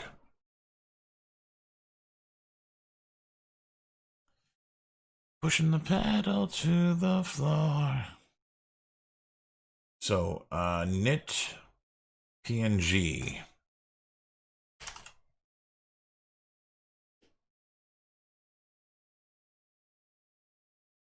So this should be the one.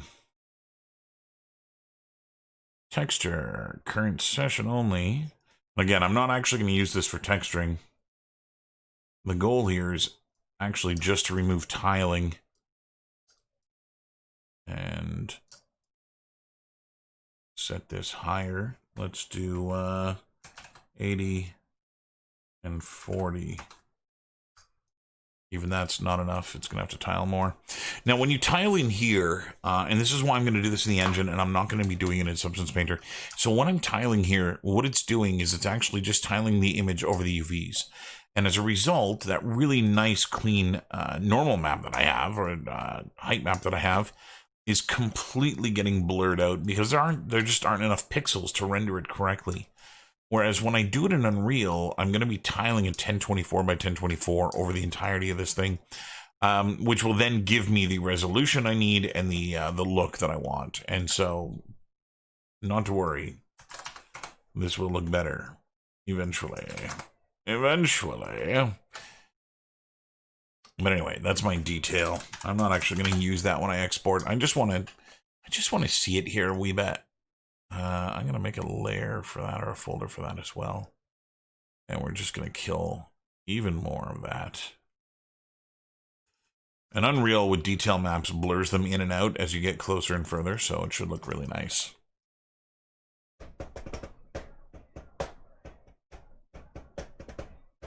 So let's go look. Speaking of textures, I want to see what the, let me add another fill. I want to see what my thickness map looks like.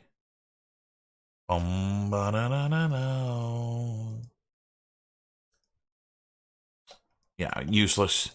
So all the thickness map did is just show me where I've doubled topology. And then almost nothing of use anywhere else, which, that's fine. I'm not really going to use the thickness for this. I just wanted to see what it looked like. The other one I want to check is my curvature. So this one's not bad. It actually did pick up a lot of the very minute details that are there. Okay, so this one, let's kill that fill there. Let's go work on making the, so that's the logo, this is the fabric. I'll just delete this. Oh no, I need to leave that. Let's call it detail. Okay, so what I'm gonna do is go into me fabric. Let's kill the color that's in this. I just actually want it to be gray. And I think it works better. I don't know.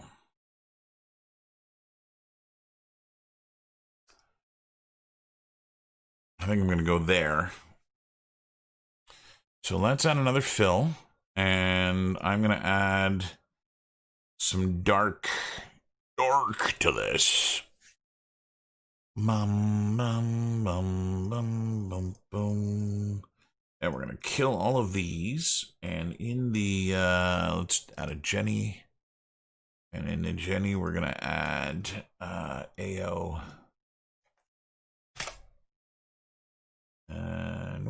Nope. This one, yes. Okay.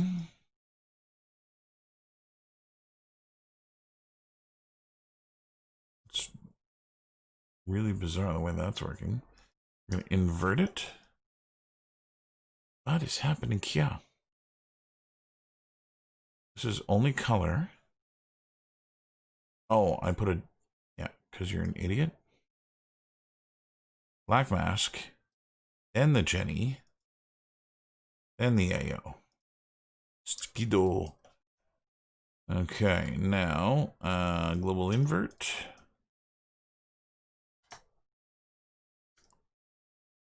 That's just darkening up inside the seams here a little bit. I don't really want it to be overpowering. I don't really want it to be, you know, this crazy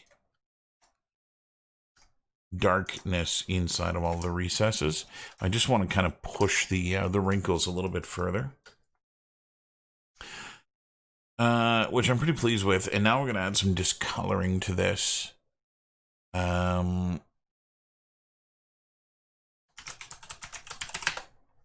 So that's going to go above the logo. Let's add another fill layer. And what I'm going to do, I'm going to start off with making this brilliant red. And I'm going to turn off everything but the red. And the reason I'm doing this is it just makes it a little bit easier to see what kind of effect this is going to have. So I've added a black mask. I'm going to add a generator. And the generator, we're going to reset this. And I'll grab the dripping rust.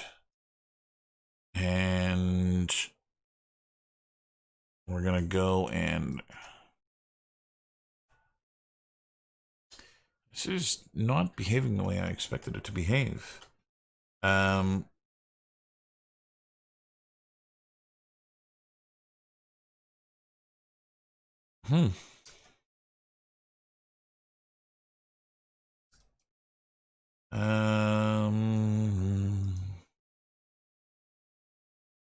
Spreading, easy. The drips are going the wrong way. Oh, there they go. Now they're going down. Okay. Drip intensity. And then turn the spreading down. Yeah, see, the sleeves are the ones that bother me. I shouldn't be going out at an angle on the sleeves. Okay. Never mind the dripping rust. Let's go in and let's try the dirt.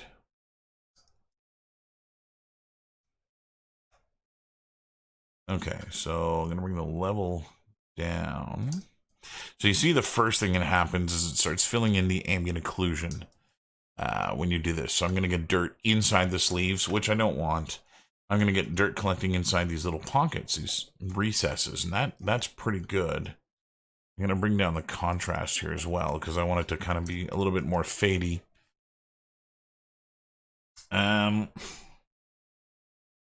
going to increase the amount of grunge a little bit. Now, again, I'm trying to make this really, really super subtle. And even with that brilliant red, it's still becoming like really hard to see it in some places, which is really gorgeous and what I want. Now, again, remember, we're going to be seeing the kid from the back as he's playable, right? So this is the angle we're going to see the most. So that's where I want to kind of pay attention to what I'm doing.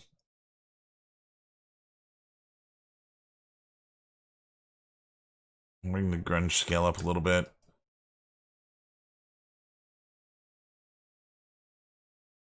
That's not really doing too much. Send it back to half. And let's go add a custom grunge.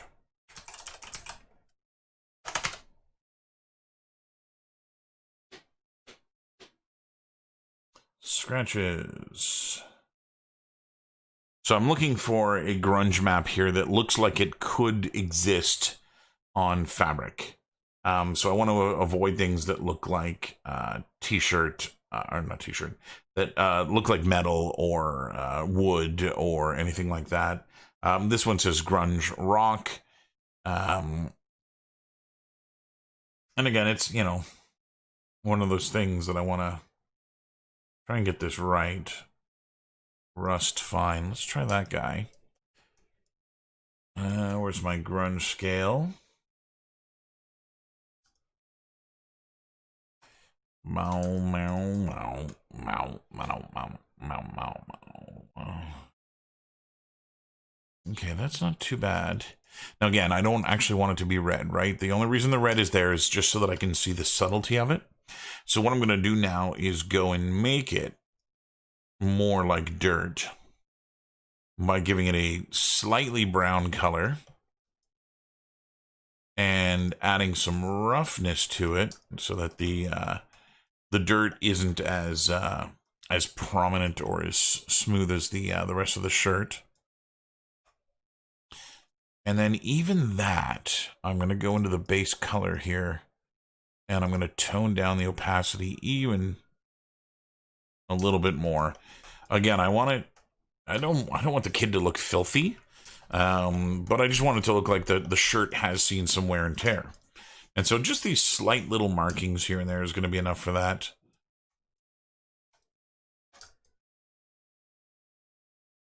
Okay, let's do... let's see, what else can I put on here? I'm going to put some wear, I think, on the outer curvature points. So to do that, I'm going to add, so let's call this dirt. This is going to work if I make the shirt darker to begin with. So here's what I'm going to do. So I'm going to start off by taking the shirt, and I'm going to add an anchor to this layer. And the anchor point is going to be called fabric. And what I'm going to do is I'm going to go back up to this darkening. And in the base color, I'm going to use the anchor base color. And then what I'm going to do is I'm going to add a levels to this. And in the base color, we're going to darken, that's brighten, darken the color that's there. So what this does is now whenever I change whatever the color of the fabric is, the darkening layer will actually automatically darken the right way. So that levels was way too much. Maybe something like that. So you can see the color that I have here and the color that I have here. It's just a slightly darker version of it, which again is just hitting those little AO areas. So what I'm going to do now is in the fabric color, I'm going to actually try and get this to look a little bit more like sweatpants type material here. And again, as I darken this one, the other one automatically darkens. Now I'm going to go take a look. Where the hell is this?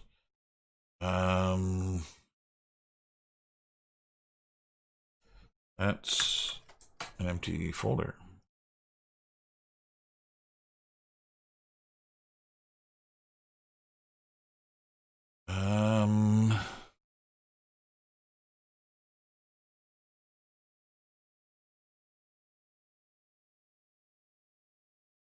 So I've got an image here that I want to use because I know it looks really, really good.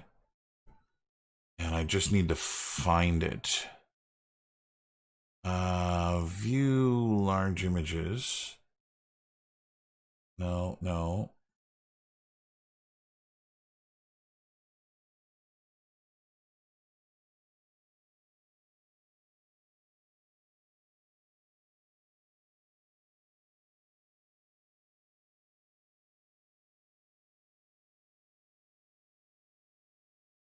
Shit, where are you?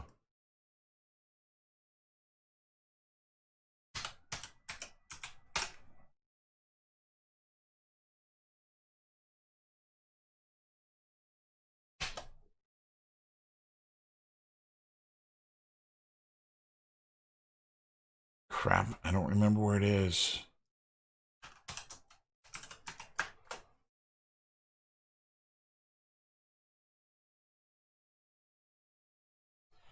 I have a really good tiling color image. You know what, Bobby? I'm actually looking forward to a little TV. Mandalorian season 2 is coming, and I'm really looking forward to that. You know what? I too. I really liked A Quiet Place. I thought it was a great movie. I just don't buy him in that role, and that's the same problem I have with the new. What is it? The Tom Clancy one, Jack Ryan. I don't buy him in that role. I think he's too much of the bumbling idiot that I just don't see him as the hero type actor. And granted, in A Quiet Place, he was a lot less of the hero, and you know, you can look like anything in that role. But he just rubs me the wrong way, and as a result, I'm not very keen on things that he's done.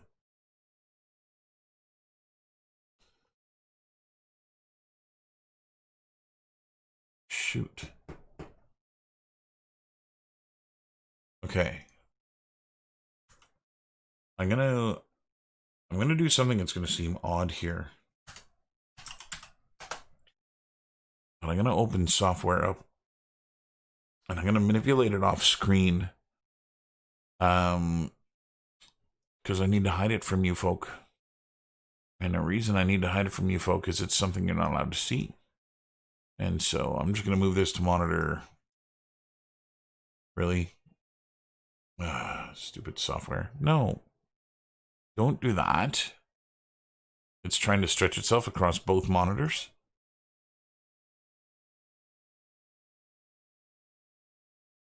There we go.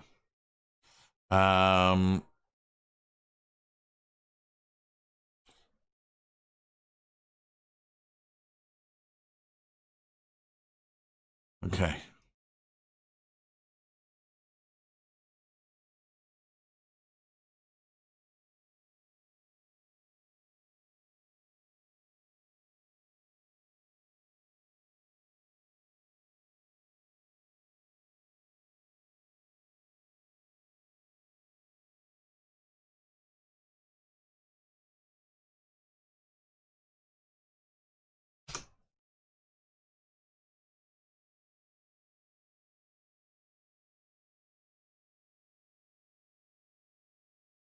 Yeah, that's not it.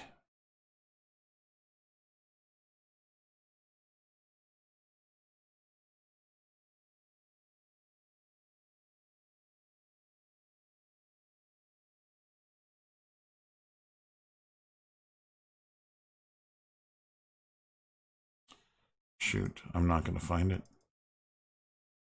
It's not where I thought it was.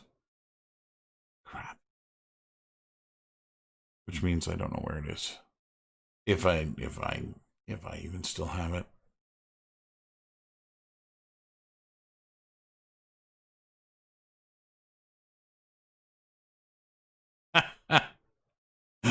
I'm allowed to be wrong.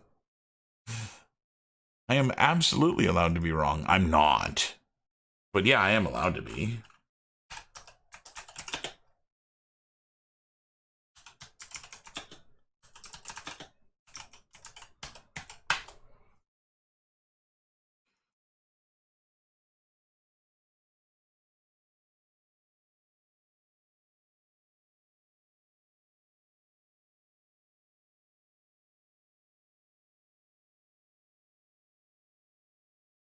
Okay, I'm going to try something here.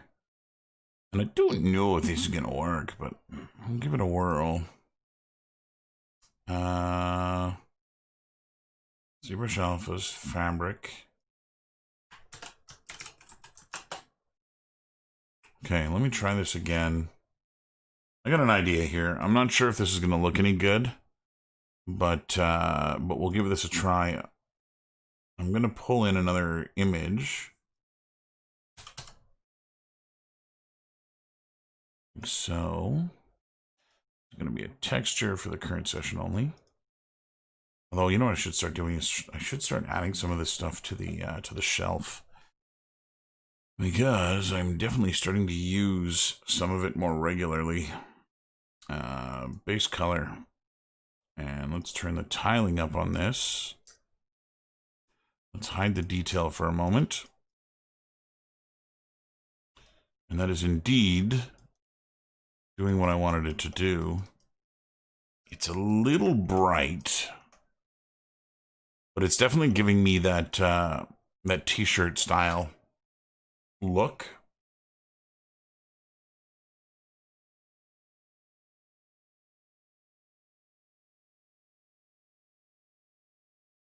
Oh, dude, I love The Boys. Not only have I seen The Boys, but I read all The Boys comic books long before I even knew there was going to be a TV show. Actually, if Reese is here, Reese, are you online? Are you watching? Are you lurking in the shadows? Reese is here. I think Reese did some of the work on that, if I'm not mistaken. I don't know if Reese is online or not. He sometimes watches the streams. I know when I stepped away from doing the mask work, it was he was more interested in that. But yeah, no, I love that. There's a book in The Boys that it'll be season 3 if they get to it in the TV show. But man, is it awesome, and I do hope they get there. In fact, I can't even discuss what it is on the internet because I feel like I might get swatted or something. But yeah, no, it gets crude. It gets crude.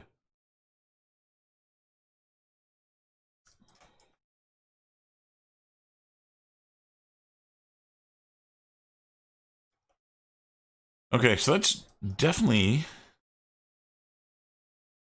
starting to give me the look that I wanted. I'm not really pleased with the amount of colors that are in this. I think it would read a little bit better if it was grayscale. And the roughness is off too. I'm starting to see it look a little plasticky in some of the areas here. And this is pulling in the base color, and then it's leveling it, and this is the base color. Yeah, it is. Let's pull the darks up a little bit more.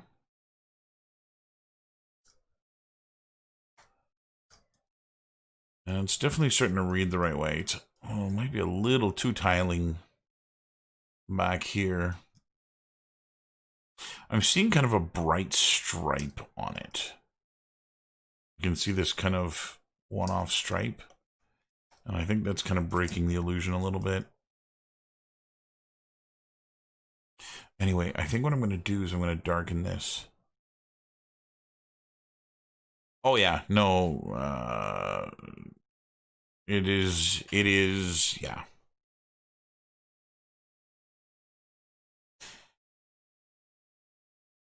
Yeah, no, it is a great show, man. It is so well done. And it's so, oh, it is just so well done in terms of the characters. Like they're doing a really good job of matching the comic.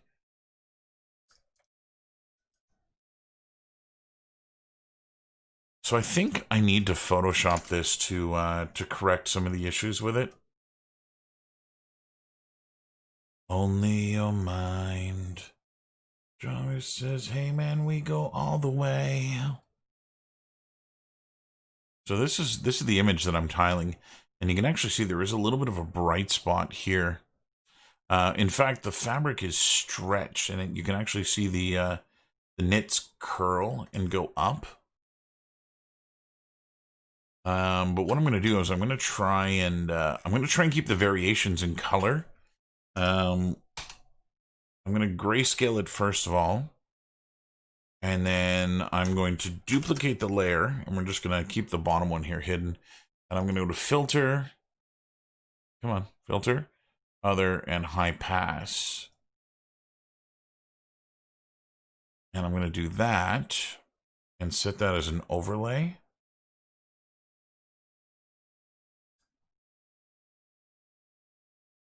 And I'm going to resave it. And I think this should correct my issues. This is just a JPEG, so I'll let it remain a JPEG. This is sweats. And this should kill some of the color that's in it. I don't believe it tiles nice. Let's go to image size here too. I think it's 24. Yeah, it's 24. So let's shrink it down to 2048. Come on, you. Like that. I'm getting some wiring.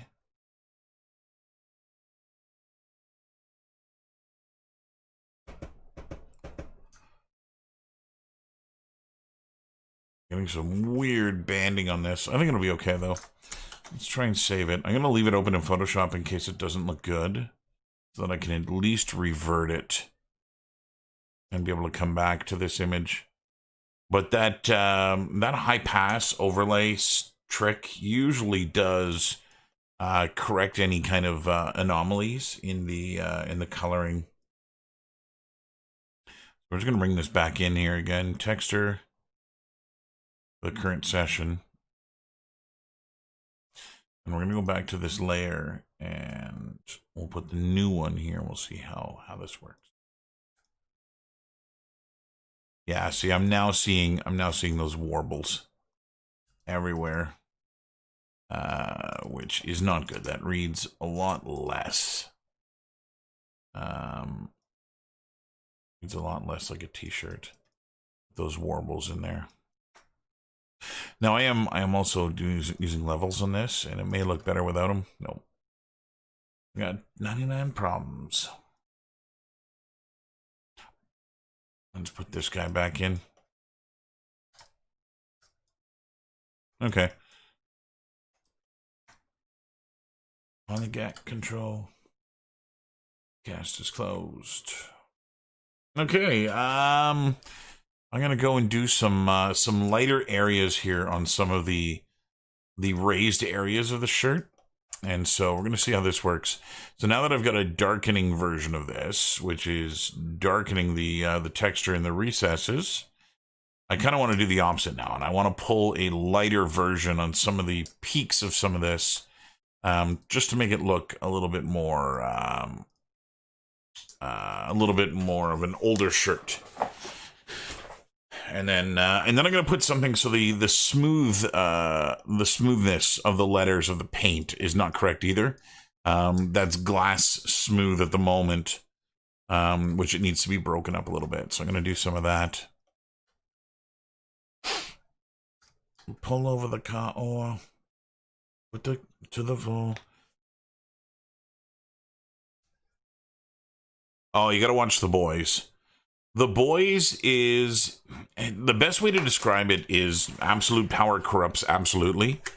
And this is a world in which the superheroes it is the DC universe if reality were to get a hold of those characters.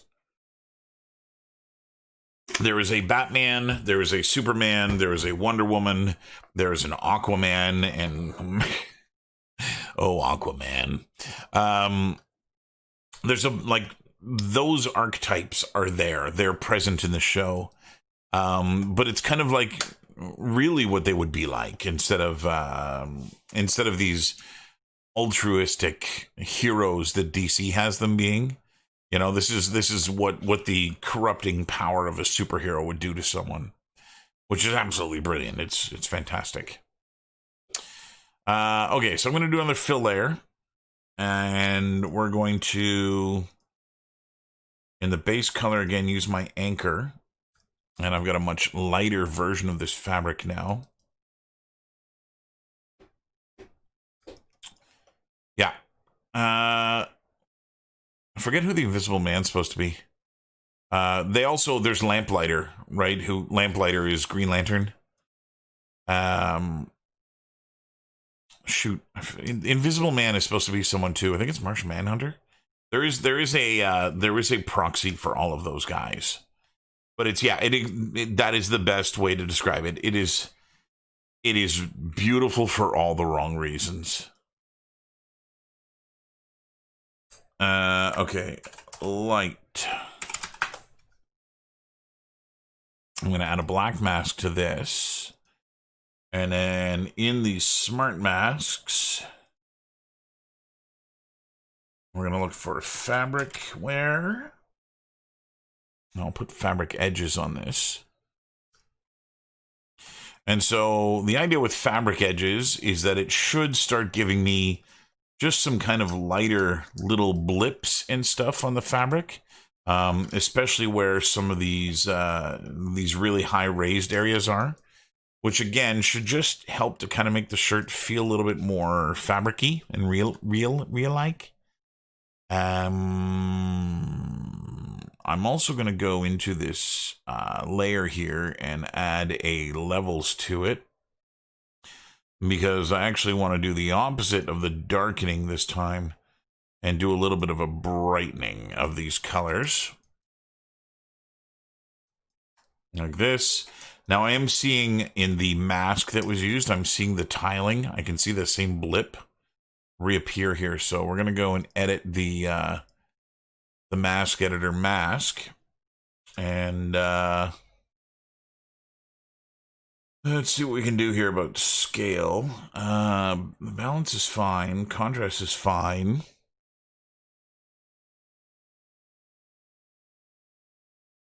Where are the textures being used? Texture 1, texture 2.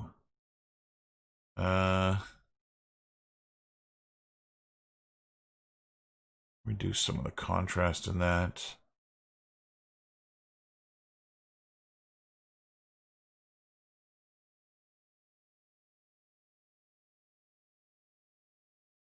It's not too bad.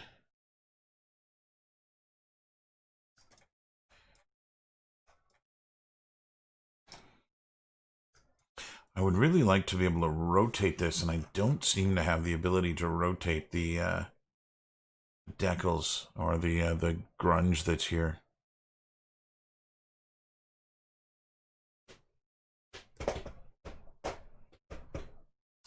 Where the hell are you? It's not here. Texture.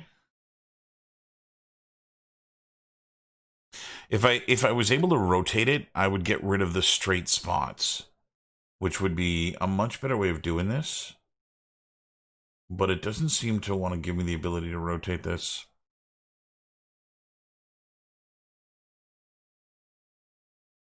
Let's try that mask instead. I might just try a non-fabric wear.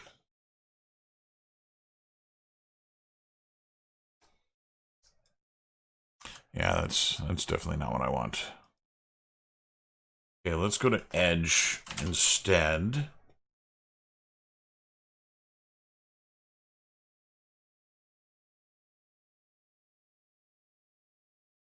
Is that not the one that I just had?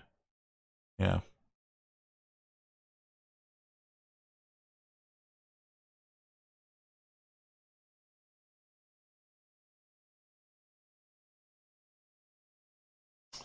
That might work. Yeah, that's going to work. Okay. Go into the mask editor here, global balance. Bring it up a little bit. So this is what I'm looking for, is I want it to just hit those outer edges. It's way too light right now, but that's okay, because I can go to my levels here, and I can pull these things back a little bit.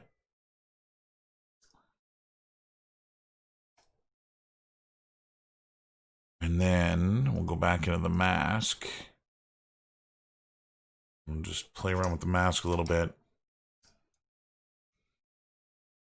Yeah, that's good. Okay, so the last thing that I really want to do with the shirt is just to damage up the logo a little bit here, so it's not like this thing was just painted yesterday. And then I might make the shirt really dirty. I'll see what it looks like really dirty. So I'm going to go to the logo here, and I'm going to add a white mask to the logo, and we'll add a generator to the white mask. And on the generator, I'm just going to add some grunge.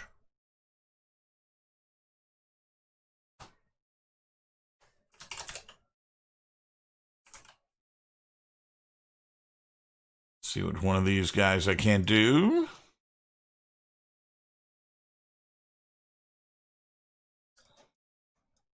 That might be a little too much.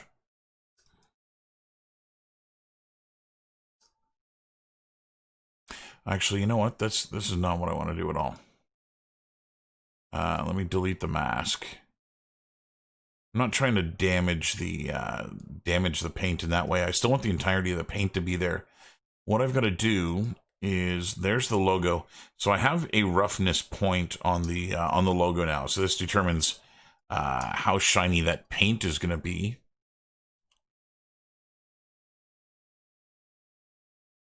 At least it's supposed to. What? Let's remove this mask. I'm really confused. Why is my roughness not controlling this anymore?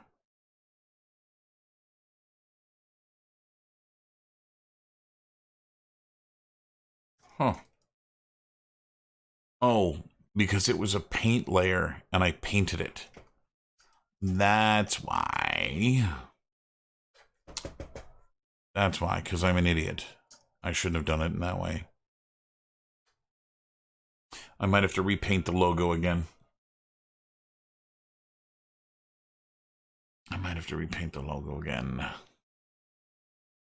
No, you know what? I'm going to leave it. I'm going to add a fill on top of it. Fill. And we're going to fill with just the rough. And I'll put some grunge in here. And let's go find...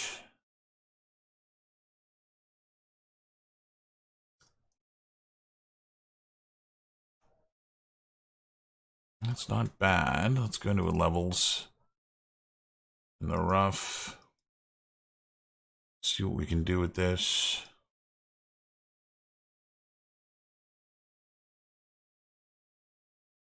Let's invert it and see if that's any better.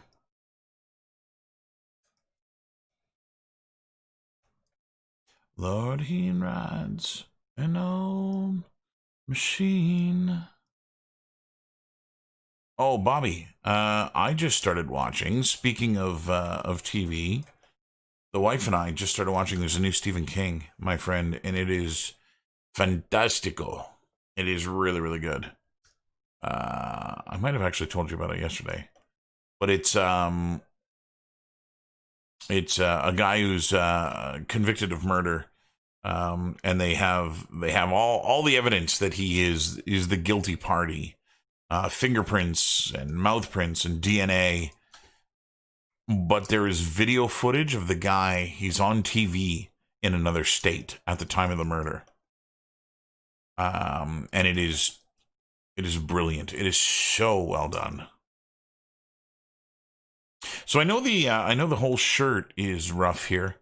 It's called the Outsider, and we're 2 or 3 episodes in, and it is fantastic, man. Oh, you've seen it? Yeah, it's so well done. Yeah, Bateman, exactly. Actually, Bateman's executive producer on it as well, which is kudos to that dude. So I'm looking at the paint now, and the paint does read as paint to me now with these little tarnish marks and such on here, which I think looks good. Now, this is where the downside of things is that I have to make a mask.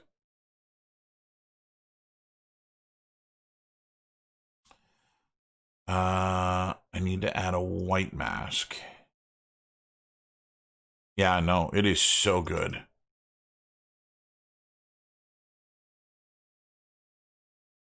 Shit. On the throttle.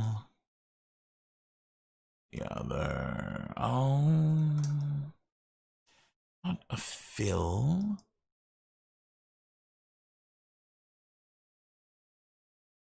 Oh, yeah, no, he was great in that role. Absolutely great in that role.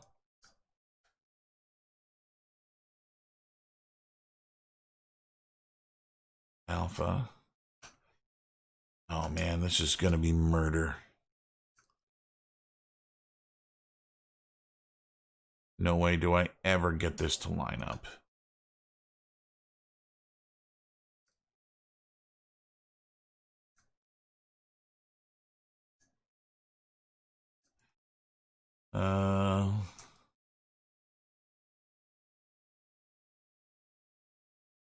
Jesus.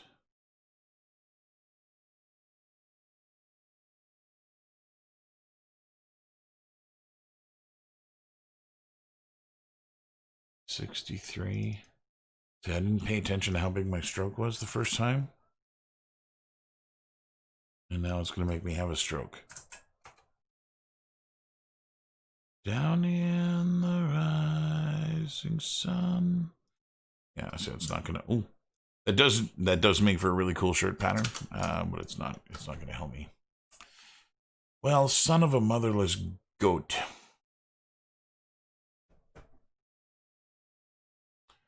Okay, let's see if there's another way I can do this. Let's see if I can grab somehow the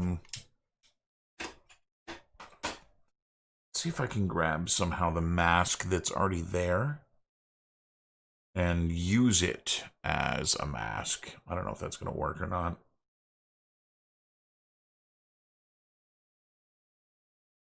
The music just got really uplifting for me.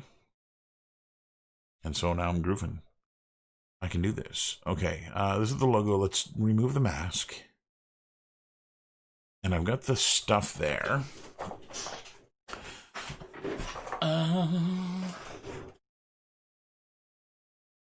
So what I need is the roughness map.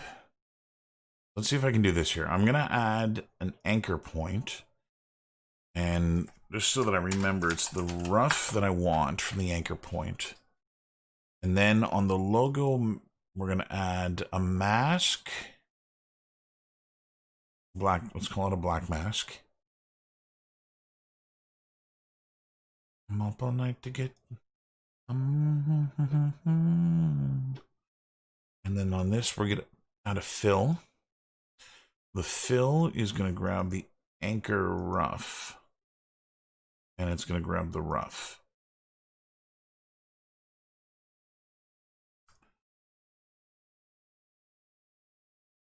Well, it's not exactly what I wanted. Mm-hmm.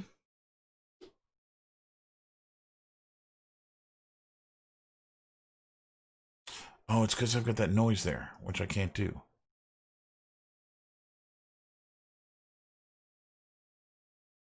Shh, Shazbot. Okay, let me remove this mask. Clear mask. Remove the mask. Let's hide the fill, the levels, and the rough. Okay. Clear this. Clear this. Okay, I have to do this another way, but I can do this. So I still have the anchor point, yeah? I think I still have the anchor point. So what I'm going to do, now that that anchor point's there, is I'm going to make a fill. That's another folder. That's not what I wanted. A fill. Put it above. This fill is just going to be roughness. Ooh. We're going to do grunge. Not material. Here. Grunge.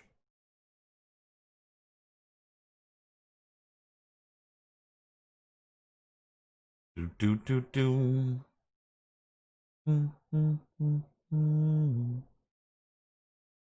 I'm up all night to get lucky. Come on.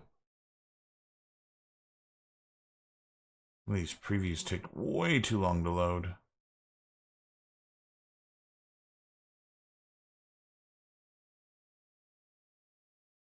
Okay. So the idea here, actually, it's already pretty much what I want.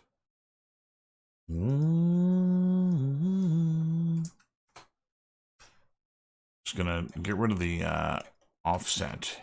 It's here. So here's what I want to do: is add a black mask. Gets rid of everything. On the mask, I'm going to add a fill. In the fill, I'm going to use the anchor point that doesn't exist at the moment. Logo.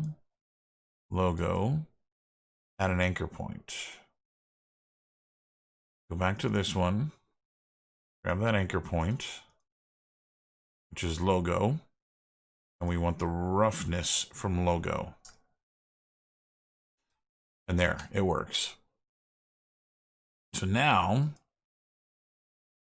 I can add levels.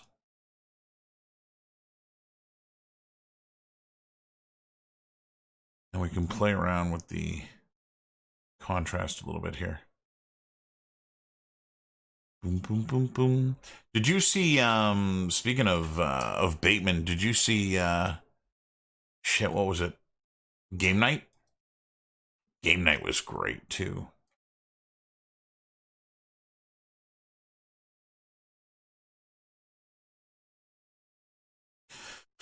Okay,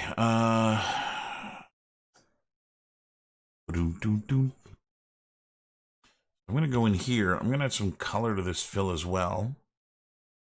Concrete dirty. Base color. Concrete dirty. That one. Dooby dooby dooby dooby dooby dooby doo. Go into the levels. Actually, I gotta add another levels to tweak the color.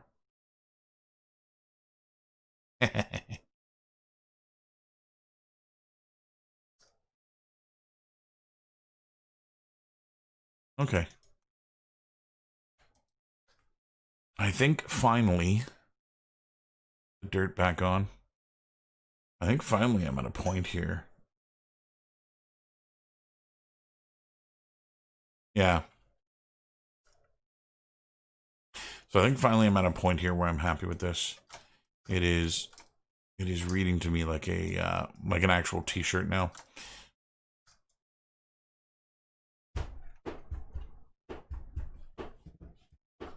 Okay, let's spit this out and go check it in Unreal.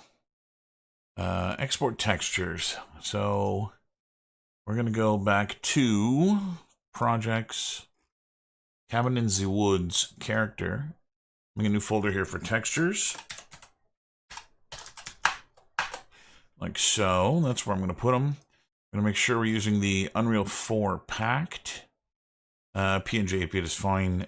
Dilation forever is fine. And it's epic time. Epic. Epic. Unreal.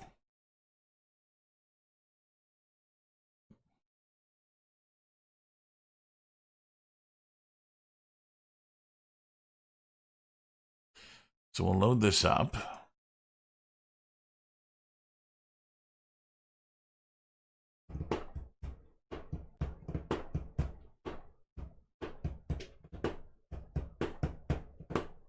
So I essentially have to go through this routine here for each article of clothing the kid has on, in order to get him to a point where he's going to work. Close this. We can close this. We can close this. I'm in the persistent world, which is fine. And I'm going to create a new folder under content folder, which I'll call character. And in the character folder, new folder for textures. I'm going to keep these all separate from everything else. And we'll go and import the textures. So cabin in the woods, character, textures, and there should be 3 of them, which can now come in. We're going to reassign this to not have sRGB. And material time. So I have the tiling knit pattern that I need to bring in as well. So I'll do that. It was called knit PNG. Here it is here. And we're going to go create a material from this. So this is going to be master material shirt. And in here, colors already being applied appropriately. We're going to bring these 3 here in. Oop. Broke our mirrors. Now, if I do this, and this, and this, you got to go over there. You got to come over here. Rearrange. Get it all pretty. Ambient occlusion. Green is roughness, and blue is metallic. And this guy here is going to be our tile map, our detail map. So already this looks the way that it did in Substance Painter, which is lovely. But we're going to create a texture coordinate, which we're going to multiply by a scalar parameter called tiles, which can default to 1. And put that in here. And this is going to tile this guy. Okay. The other thing that I want to do is I'm going to go and find this, and I'm going to go to textures.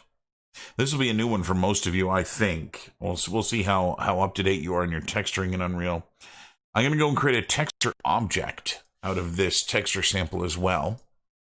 Then I'm going to create a normal map from height. Normal from height. Where are you? Normal from, there we go. Normal map from height map. So this guy is going to go to my texture, like so. And we're going to go create some, this guy goes into my coordinates, like so. We don't need anything there. The intensity, I'm going to click this. Normal intensity. We'll set this to 1 here by default. This is going to go to the normal map intensity. And then the channel selector for the height map here, I'm just going to go, and this is going to be a 4 vector. And I'm going to plug it in here. And it's actually just the red channel I want. It doesn't really matter which channel I use. It's a black and white image. But I will eliminate all of my texturing. Okay, so now, here's what I'm going to do. We are going to take the red channel from this one, and I'm going to multiply it by the red channel from here. So this is my occlusion.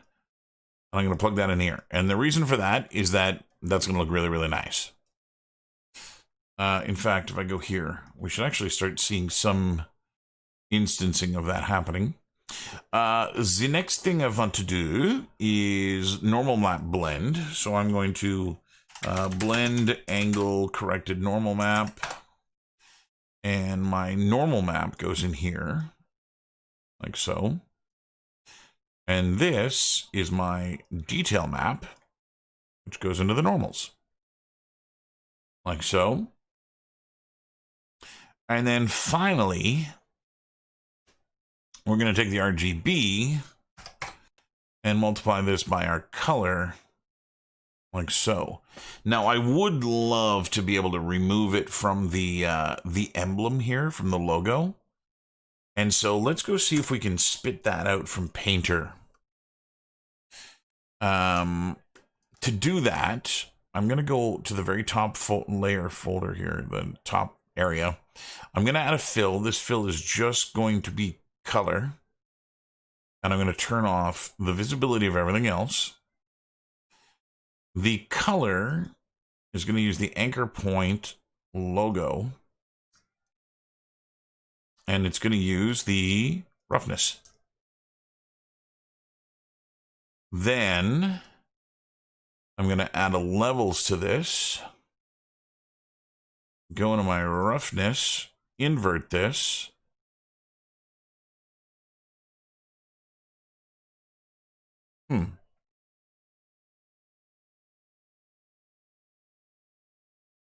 Can I not do... Oh, this is not. This is base color. That's why. So invert it. And bring the black up. Ain't nobody watching. Oh, that's why. Yeah, I'm doing this completely wrong. So I got to do that.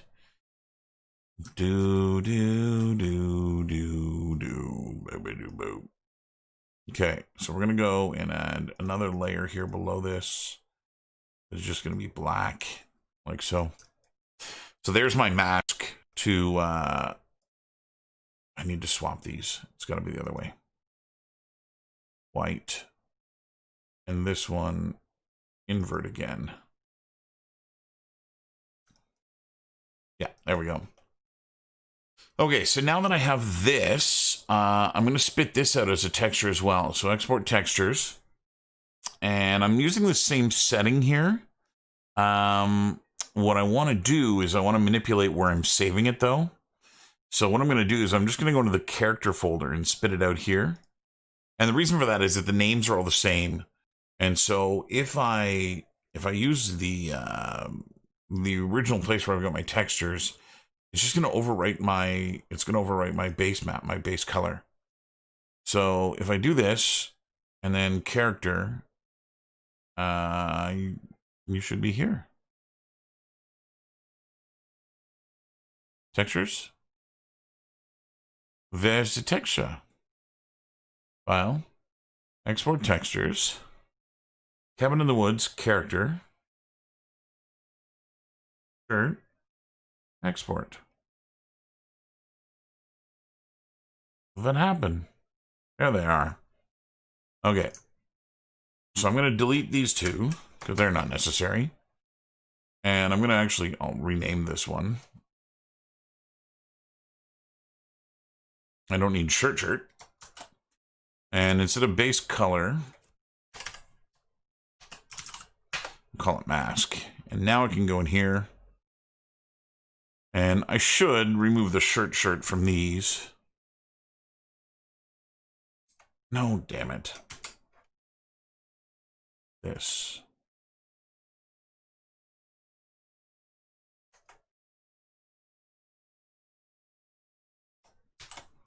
Okay, those all work now.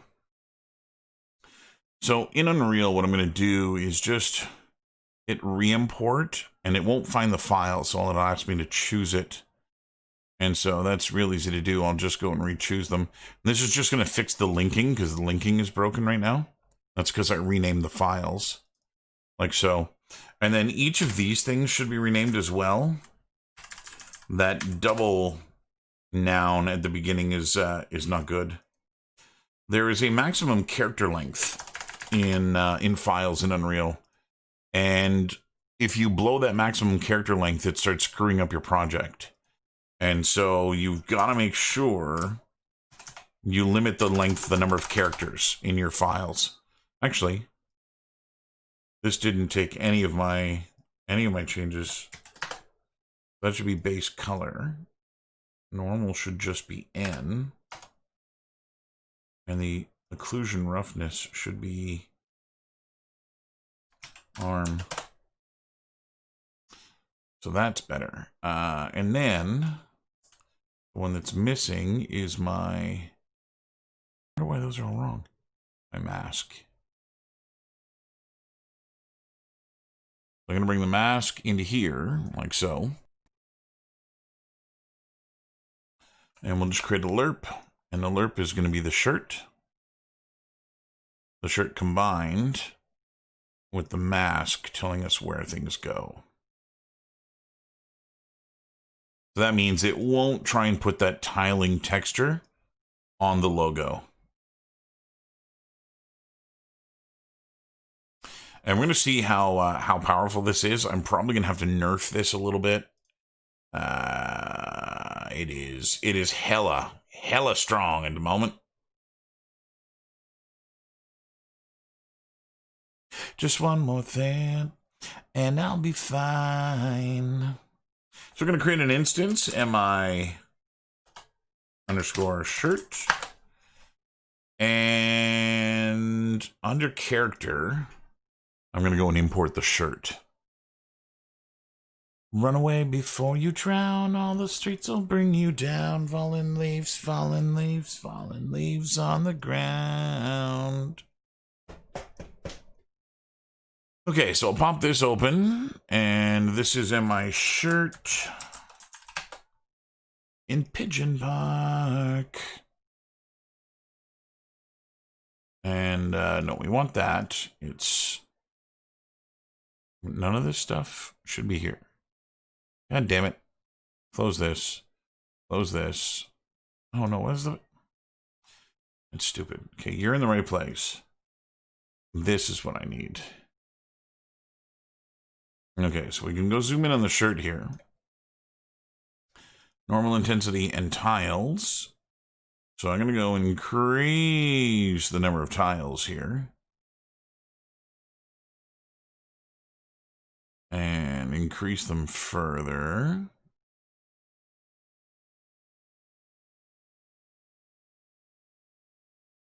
Something like that.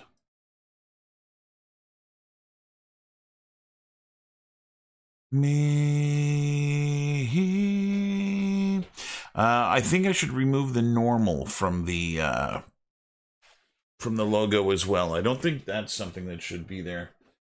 And so I'll have to do that. And again, as I predicted, the detail map is too dark on most of the shirt. It is tiling beautifully, and it does look really, really good, especially up close. But there are too many blacks and not enough of an even color. So it's actually just darkening the entirety of the shirt. So let's go fix that. So back in here, actually, what are my default tiles? Let's call this 230. And let's go fix that here. Let's put the default number here to be 230. Like so. And that will give me the same tiling that I was seeing in there. You can see it looks really, really good up close. You're getting a very convincing looking fabric. And what I'm going to do, I don't need the normal map up there. Pull this guy down, pull this guy down. This guy should live up here. This down. There we go.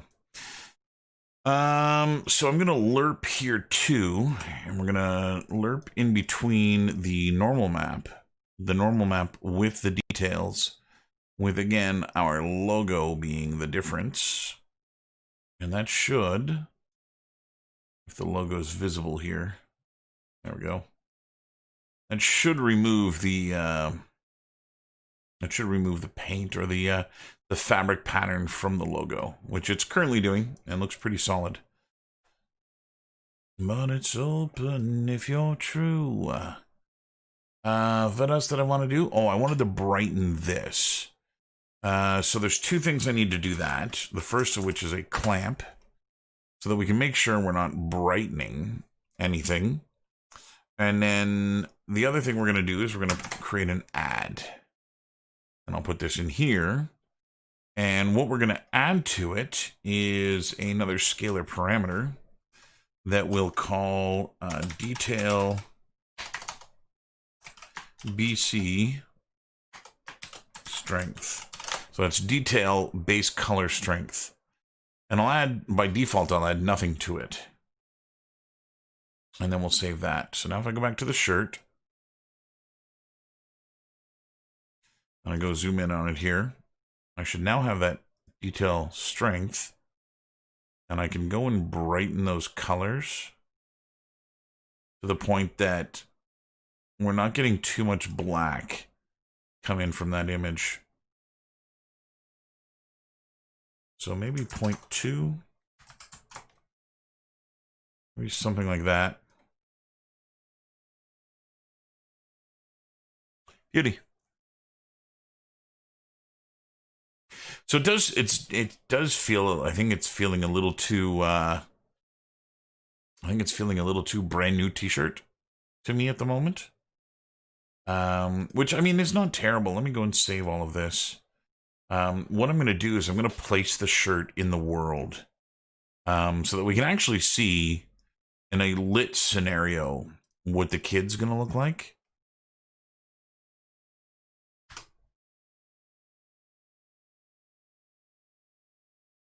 The camera's going to be about here. Yeah, I mean, I think that's reading exactly the way that I want it to. You know, we've got wrinkles. They're kind of in a nice place. And, yeah, and I mean, the fabric looks good. I'm going to turn it around. See what the front looks like.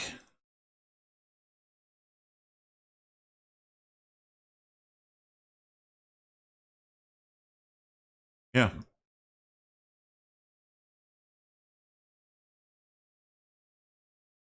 Yeah, I'm really pleased with that, I think. So, here's what I'm going to do. Back in the world of Substance Painter, I'm going to delete the stuff that I made to make the mask. And I'm going to turn everything else back on, so that I get the shirt back. And so I don't ever have to make another t-shirt again. I'm going to make a folder, which I'll throw all of this stuff into. And I'll rename the folder Toph's T-shirt. And I'm going to right click on that, and I'm going to make it a smart material. So that I now have a Toph's smart material that is the t-shirt. So the next time I have a t-shirt to texture, which again, I'll have to actually texture this exact same t-shirt again. All I have to do is just drag this folder in, and it'll create that t-shirt for me. And again, I can go in and remove that logo and stuff too, which is not completely necessary. That, I think this, yeah, there. So there's just plain t-shirt. So cool. I've got a beautiful smart material now, which I can now throw all this out. I don't need to do anything with it. Oh, I was gonna see if I wanted to make him dirtier. I guess that works.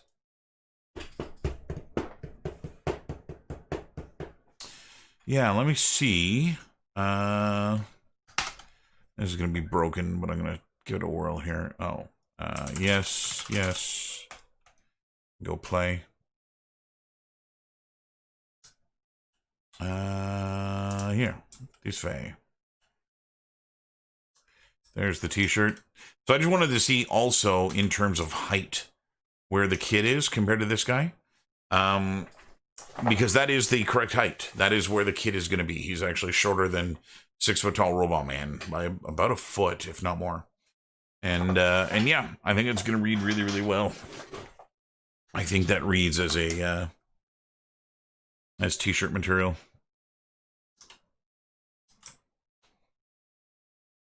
There's collision on it, so I can't really get too close to it.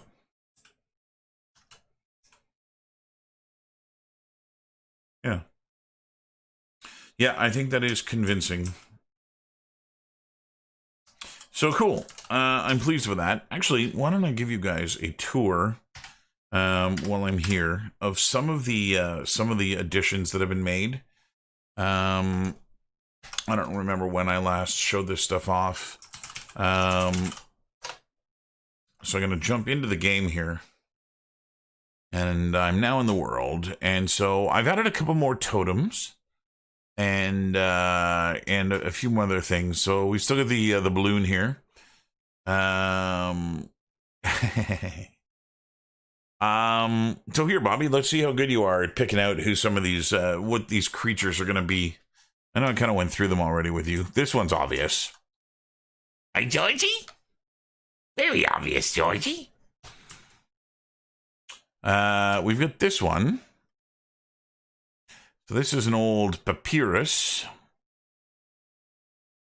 And let me see if I can read it from this direction so that we can see it in the light a little bit better. There we go.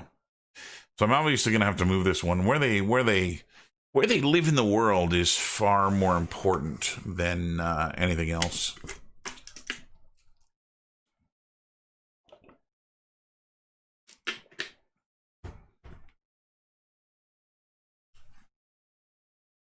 So any idea what we're looking at here?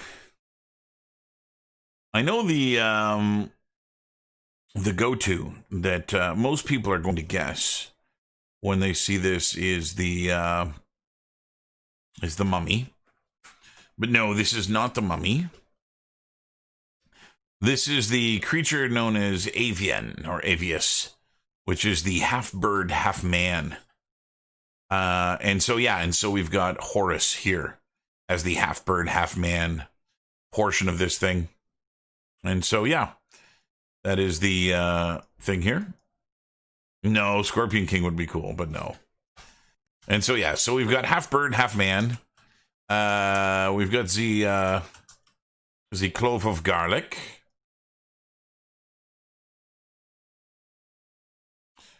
So this is a vampire. I quizzed you on this one before, Mommy. This is, well, why did you show up down there? There we go.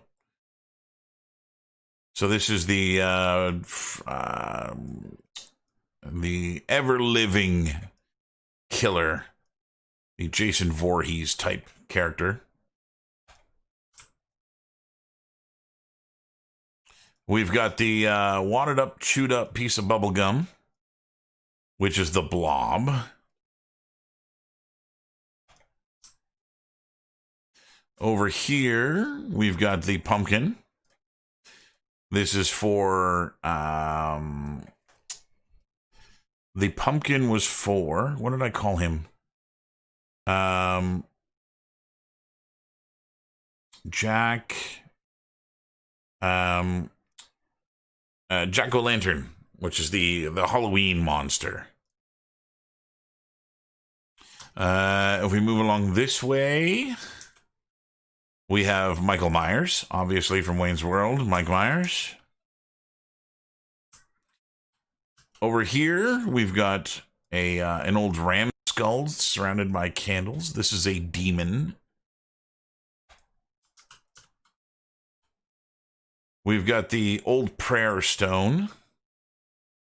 This is a creature called the Ancient One, which predates all of civilization. What else have we got around here? This is the Cave Dweller. This is the guy I was working on yesterday. I made a little bit more modeling changes to this. But yeah, this is the miner's lamp. That's I'm actually going to put a big hole in the back of it here. I would like to know how to do 2 layers or 2 lines of this, because that doesn't look good to me. But yeah, there's going to be a hole in the back of this full of blood. And so anyway, it's a spelunker's helmet. Over here, we've got the alien pod. This one is pulsating and there's some little bit of movement to it. If you look at it, you can see it kind of breathing a little bit. So there's that. We've got the coin over here somewhere. Unless I moved it. No, there's the coin. And so, yeah, this is Grendel from Beowulf. Over here, we've got the carrot. This is a abominable snow creature. I think this is one of my most favorite descriptions. This little guy reminds you of that time you and your big sister, you know, the one with the cold powers, made that snowman that came to life. You had an epic adventure saving your homeland and helping the people come to terms with your sister's abilities. Actually, come to think of it, that might have been someone else. And so, yeah, abominable snowman. And then, yeah, I think that's all the totems I've built for now. I'm going to... Oh, no, there's this one, too. There's the mummy. So it's a roll of toilet paper. And yeah, this is going to be the mummy. My kid came up with this, which I thought was brilliant, and so I had to use it. And then, you know what I'm going to do? I'm going to play this again. But there are some things that I want you guys to be able to hear while I do this, because they have changed dramatically from the last time.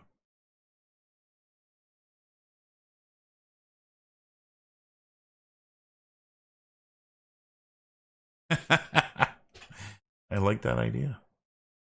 Okay, so let me turn on the desktop audio here.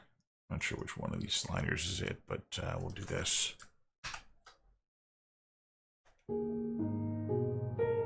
Okay, so you should be able to hear now.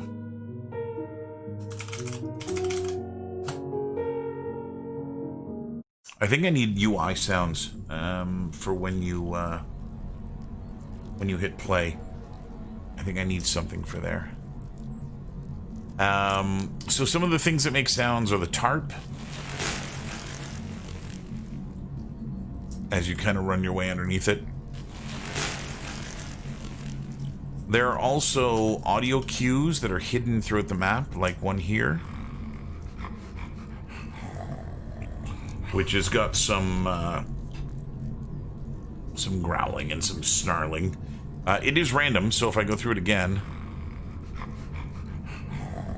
well, that randomly picked the exact same sound. So there's this little sound, which I thought was creepy. It's the old Jack-in-the-Box sound. No collision on this shelf.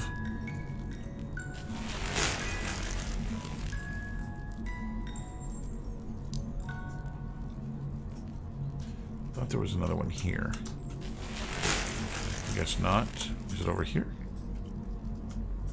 I guess not. I've forgotten where I've put most of the things. There's one right here. Of course, same audio again.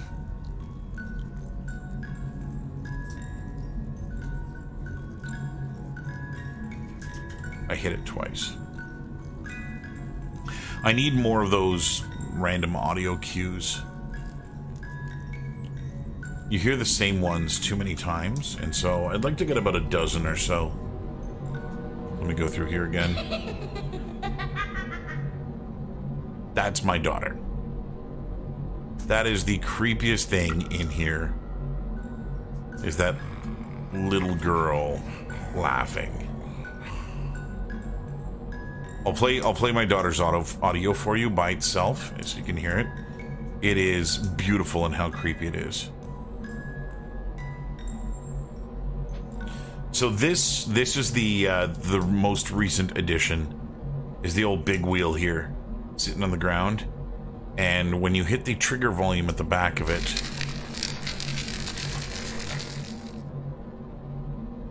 she goes and rolls a couple of feet, and then that's it. It's static now. And so that's probably not where it's going to live. I'm going to have to find something a little bit more permanent, somewhere a little bit more permanent. But yeah. Oh, I love that. love it. I think what I love about it so much is that it is such a genuine laugh. That it's, I mean, that's part of why it's so creepy. Is that laugh is creepy. There it is. Man, that's beautiful.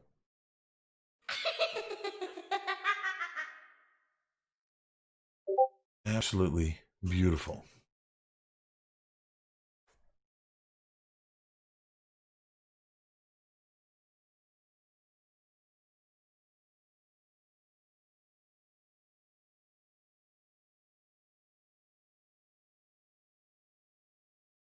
Oh, looking good, Bobby. I'm just looking at your post here right now.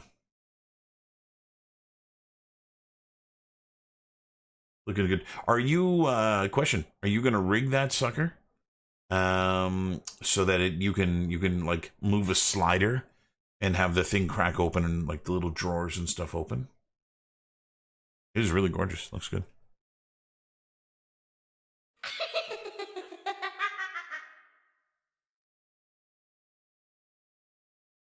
Now, the other creepy sound that's here, not wanting to be outdone by his sister, my son wanted to record some audio. And so he came in and did his creepiest thing that he could do, which is this one. I see you.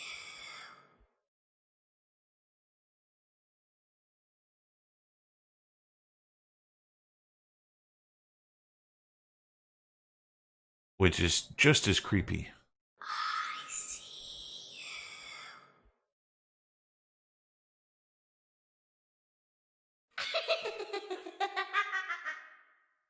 Absolutely beautiful. I love it. I love it. Okay.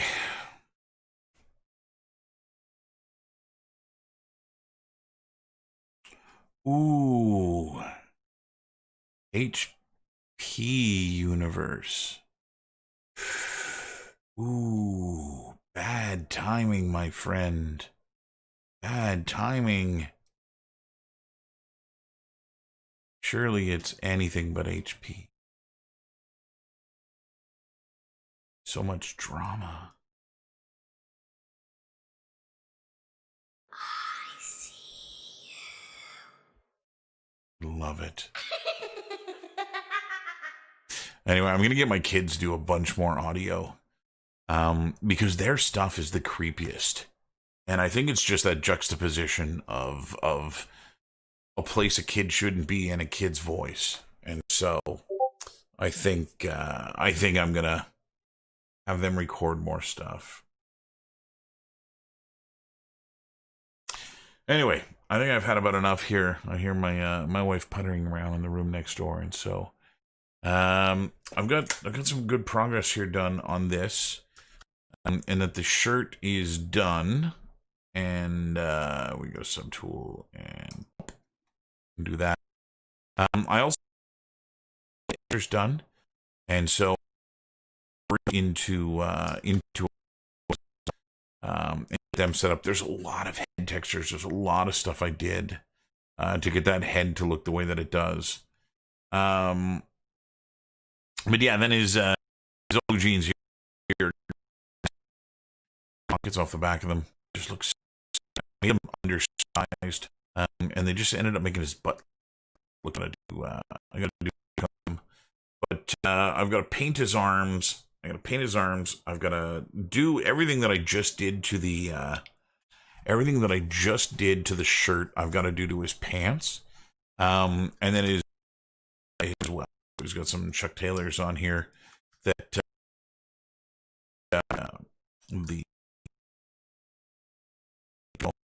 Chuck Taylors, and I did kind of keep a smart material from that, but I'm not gonna because I think it'll since I made the first smart material, and so that's that. So I'm gonna duplicate the shoe over the other side. And so, anyway, I'm getting some really bad performance here in ZBrush. I haven't changed this file at all. I just exported, so do not bother saving it and close it. I will save all of this. Not that I think anything has really changed in here. I think I deleted the shirt, didn't I?